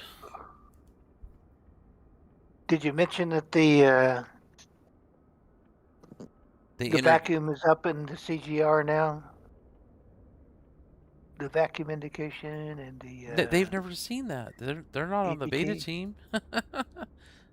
Well, I'm just telling you, that's where you find the vacuum. It's up in Oh, the, right. No, but I thought in you the meant like CGR. show them that it's been moved or something. I was like, they've never No, seen that's- that. You saw it that's- get moved, but well, it's yeah, you're right. It's always been here, but yeah, we used to have a vacuum gauge right here in some of our images that we shared on Discord. But that's nobody's ever had that, and it doesn't exist now. It's right. Vacuum is right here. We've also, from our C24R, we put the text closer to the lines, which technically is not as realistic as the real CGR, but trust me, it's better this way. Forget about realism sometimes. It's so much easier to realize that this one goes with that one, this one goes with that one. So we tightened that up a little bit. and the OAT, it's also in the CGR over there. So. Yeah, and then of course That we have used to our be new done. M303, which I love. This thing's pretty cool. And then the inner gear door. So I mentioned this earlier on some of the so on every store but our store, there's a they're going to be missing the buttons here. On the glass gauge, there's a COM2 radio. The swap button is not working. That'll be fixed on Monday. On our store, it's all working. And on our store also, on the glass, when you load up on the apron, this inner gear door will be up because Valen designed when his gear's down, he gets rid of this door so there's no drag here. And I mean, look at with the crosswind. These things are like a huge sail. So on real Lancair Legacies, this door is down. If you drop the hydraulic, if you release the pressure in the hydraulic system while you're flying, for an emergency, drop the gear, which you don't have to lower the gear lever either, by the way. You can have that lever still up. This will literally drop the gear no matter what, and both versions, the gear, that inner door will now stay down. Where in the glass, it didn't. It was like you would do an emergency, and that lever that would go back up, and that can't happen. So that's been fixed. So we're almost done with the list here. Let's see, 2 more. You show the GPU function? The GPU. No, I haven't showed that too much. And you know what's cool about that thing?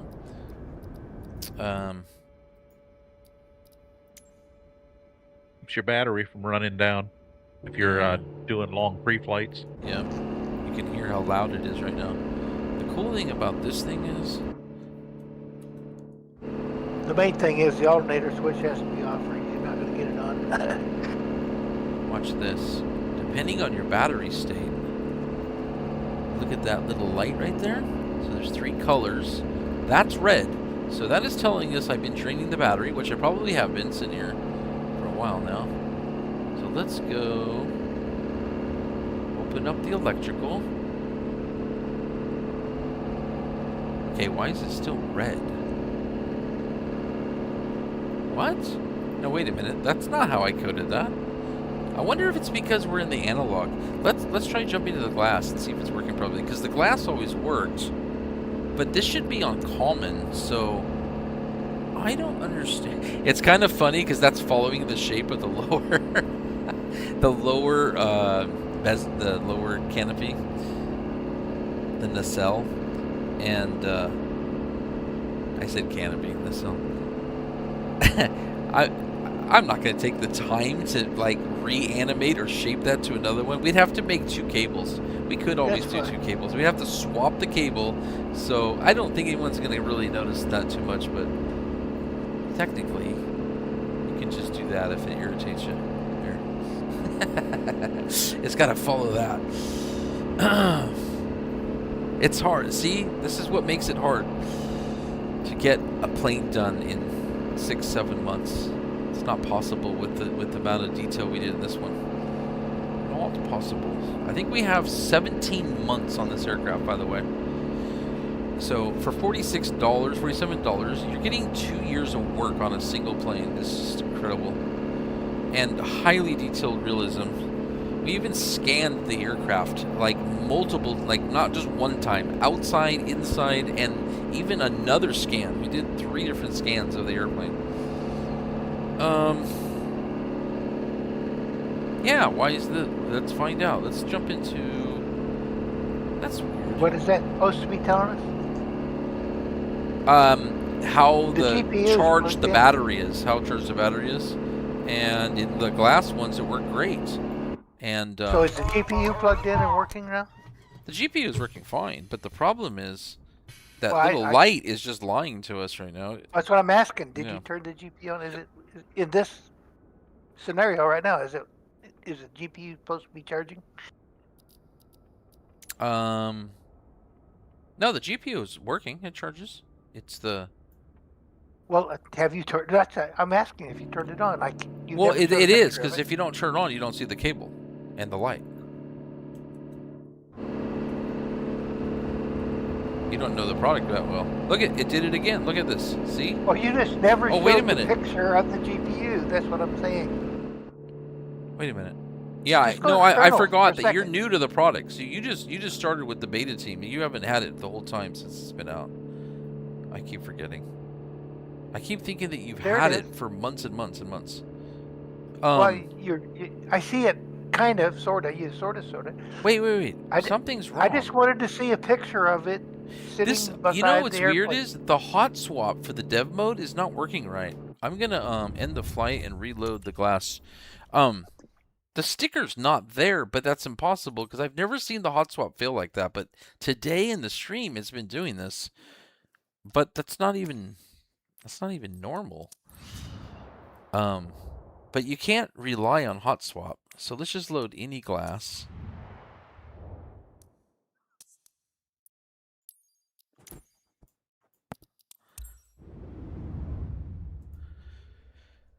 Okay, 9 watching.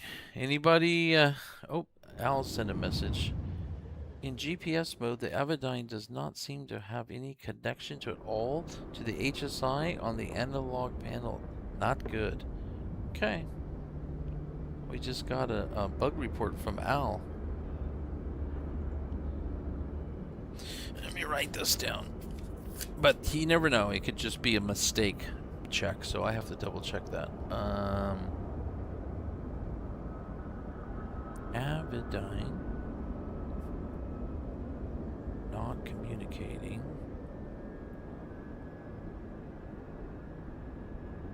with HSI on the analog, but I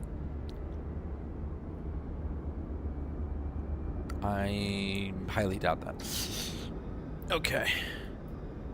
Just like knowing how it's all like tied together. It doesn't make any sense. Oh, someone's here. Nope, we lost headwind.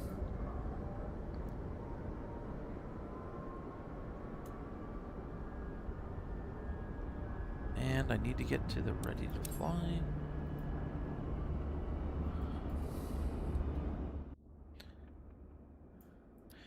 Oh, maybe I'm trying to remember. Am I confusing myself? If I remove... Oh, I know. I'm so dumb. I just forgot. You know what it was, Hawk? The chocks was removed. That's why... No, the label is there. Hold on a second. Wait a minute. Now the... What is going on?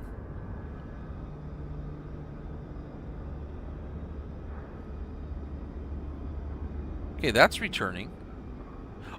Oh, no, no, no. Now it's working like it's supposed to be. Okay, I get it.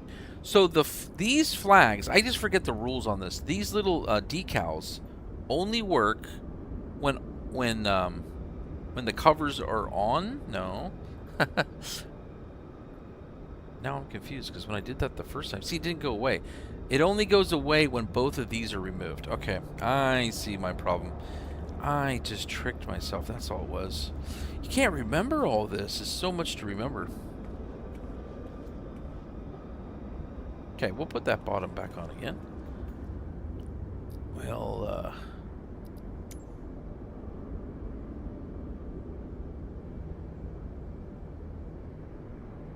how come I don't hear the GPU? There's no audio. Because I don't have the battery switched on, probably. There, it's green, yeah. So it looks like this thing is just, maybe I don't have it in the common section of the code for both electricals, or this is on a separate circuit, and it's missing in the analog, so... did I write that down yet? Nope, so let me write this down. GPU plug lights not working on analog. Okay. Now let's mess with the battery for a second.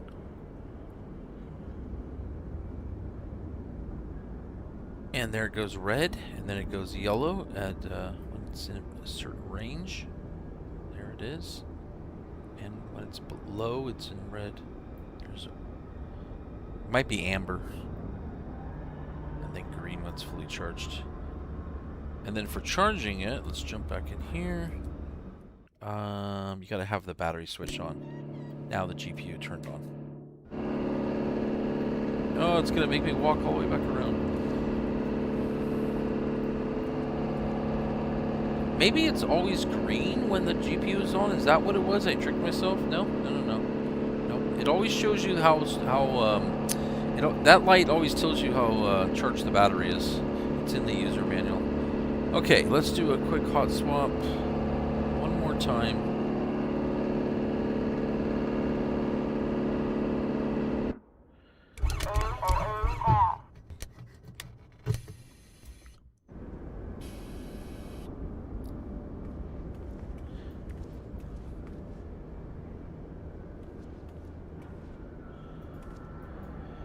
So I got an email the other day, and the guy was like, you know, reporting some stuff, and I think it was about the Lear, and he says to me, "It's so unprofessional to put these little floating pins floating where all the clickable spots are."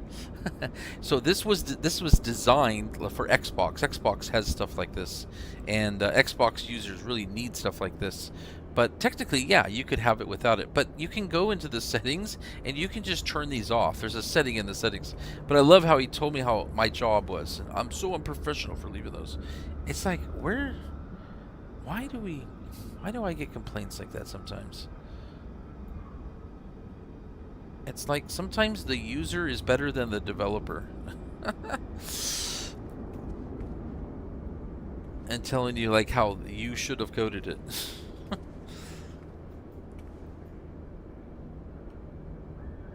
Oh, gosh darn it, what did I do? Okay. My screen is usually a lot wider than this, but I have it set up for OBS and the GP. Here, I can make all this stuff smaller too. I have it set up for, for the OBS and not just my ultra wide screen. So usually I have a lot more room when I'm developing. I don't have to keep jungling these windows around, so I'm struggling here. Okay. I usually just have a spot for everything or put it on another monitor. Why am I opening up weather? I want the tablet. There we go. Okay, it looks like it's working. So that was just maybe, I don't know. That was weird. I don't think there's a bug actually. I think it's one of those things where I made a mistake or it was just a fluke. Where's my... Oh, it's right here. Quick access. There we go.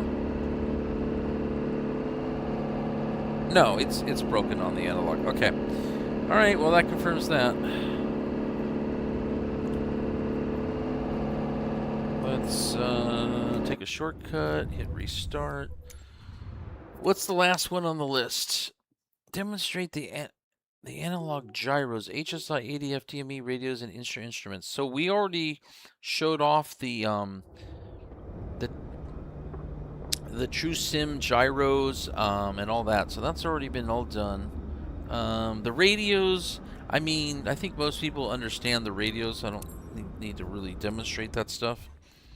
I'm not even an analog.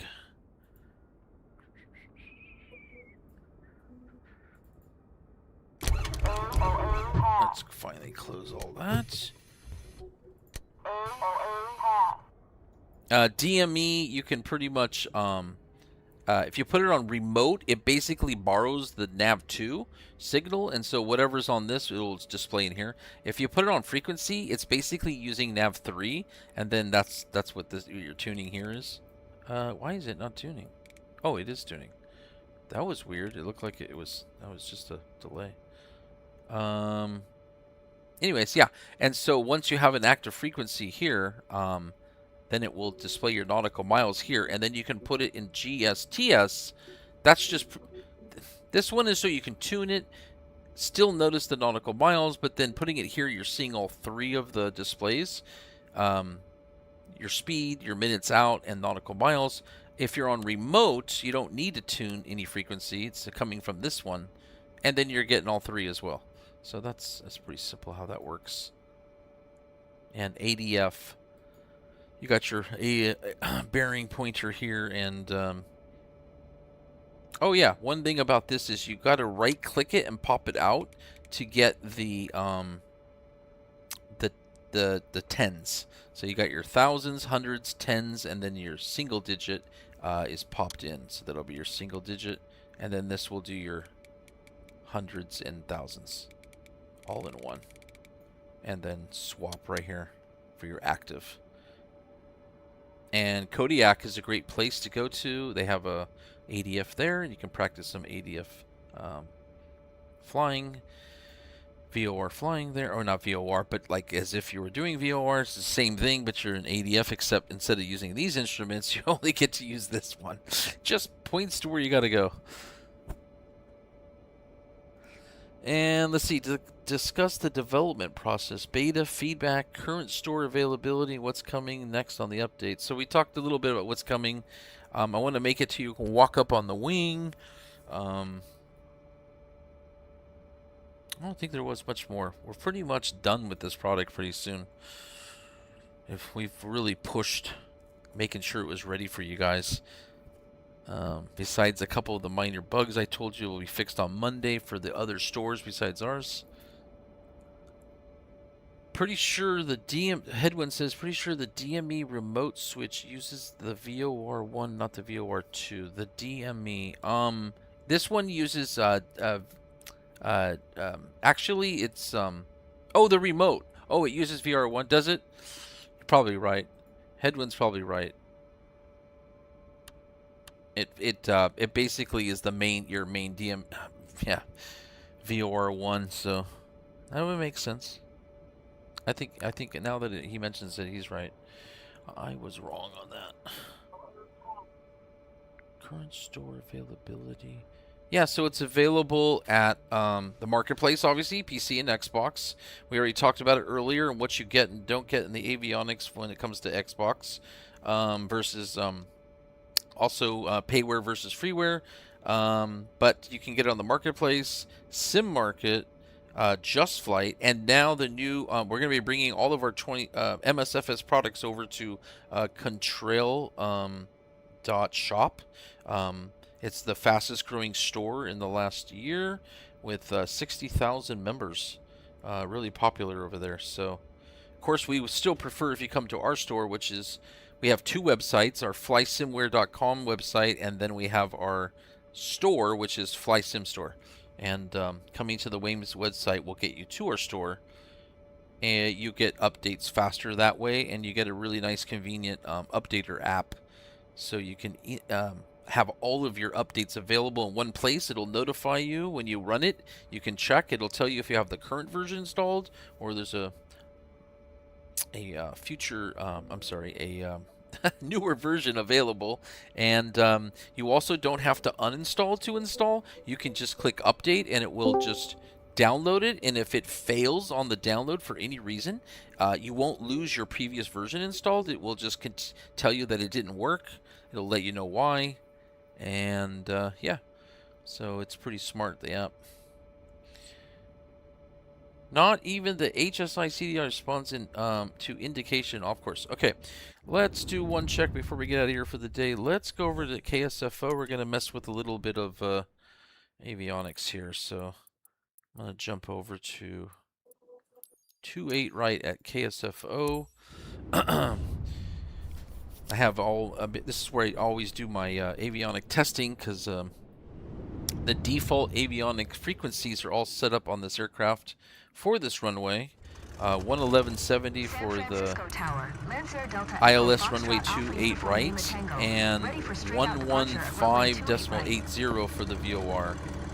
So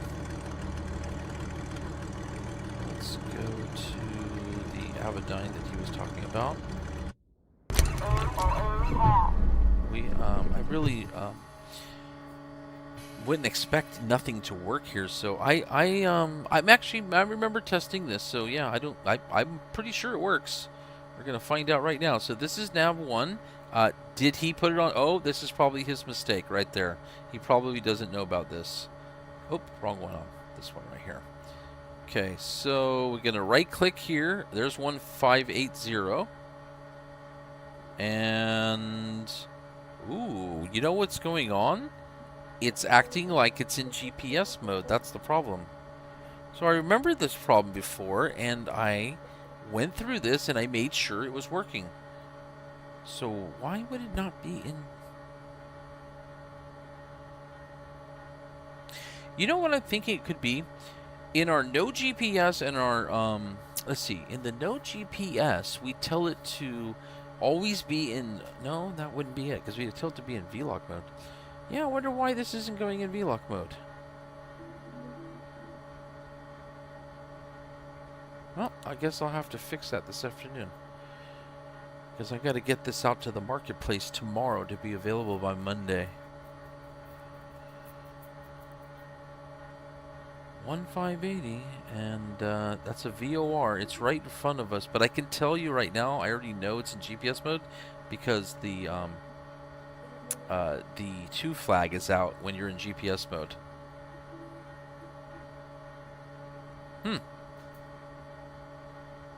Why is the CDI swapper not working on the Avidyne?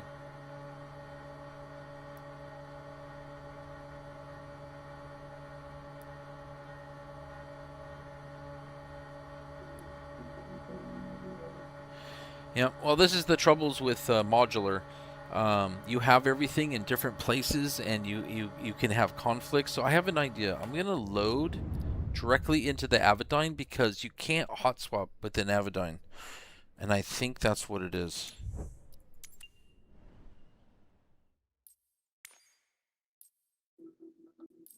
So I have a feeling it's going to work this time, because I know this was already working. So let's see. We got to look for these kinds of panels. This is another feature. I don't know if we showed this off in the very beginning of the stream, but the far left is your panel type, and then all the tags to the right are like the extras and bonus. So we want Avidyne. So let's scroll Avidyne right here. Just go with that one. With no steering and no turbo.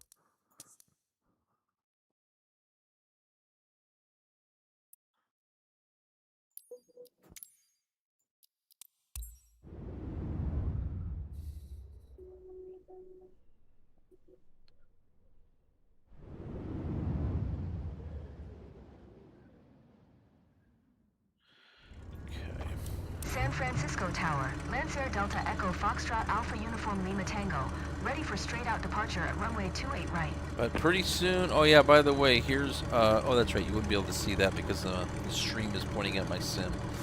I was going to show off my 3ds Max.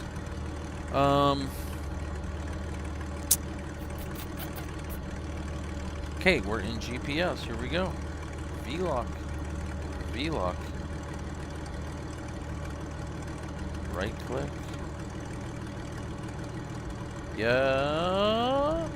Yep, it's working. Okay, so there's nothing wrong with it. As a user, you'll have no problems. If you put it in dev mode and you hot swap on a what's that other on our the G3X, the Avidyne, any working tidal gauge, you have to load directly into that panel. That's because it will basically have a conflict. And here, let me spin this up faster. You can see the to and from swapping. It's fully in V-lock. Yep. So no, it's not broken. I don't have to fix this.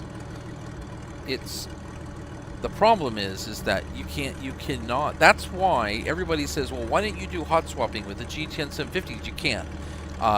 You know, the GNS 530, you can, but if you can't do it with the G3X, you can't do it with this one. You're going to confuse users where, like, sometimes you go in the EFB and then you swatch variances there versus now you can't do it with these other ones. So it's better for us to use the 2024 system where we use all the variances and you pick what you need to do from the beginning.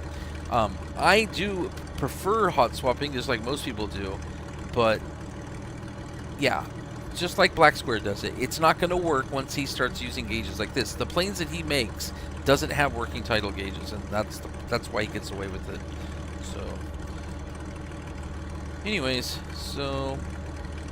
anyways, the future is going to be modular, and hopefully they're going to allow Flysim. We've already requested it so that they'll give us another variant tab for avionics. So you select your panel, then your avionics, and then your livery, and that'll make it pretty nice.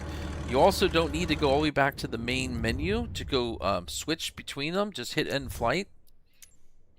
You'll be right above the airport where you're at, and just swap right here and quickly change, and you'll be good to go. It's that fast to switch now.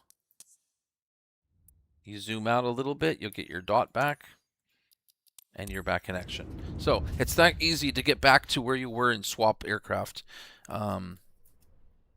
without breaking it, because you obviously, most users aren't going to be in dev mode anyway, so you don't need to use the aircraft selector from this thing. San Francisco Tower, Lancair Delta Echo Foxtrot. So I think that pretty much concludes it. I don't want to make this video too long, and people can learn a little bit about this product, because there's no way even in this video I can explain everything. There's a lot more going on. There's definitely a lot more. So it looks pretty quiet in the chat, so I'm gonna go ahead and close this up, and thanks for coming by. And for the people that didn't make it, you guys can watch this later, and I think you could please post a comment in the video down below and tell us if it was helpful for you. So I might convince myself to do more streams, because I don't get on YouTube much.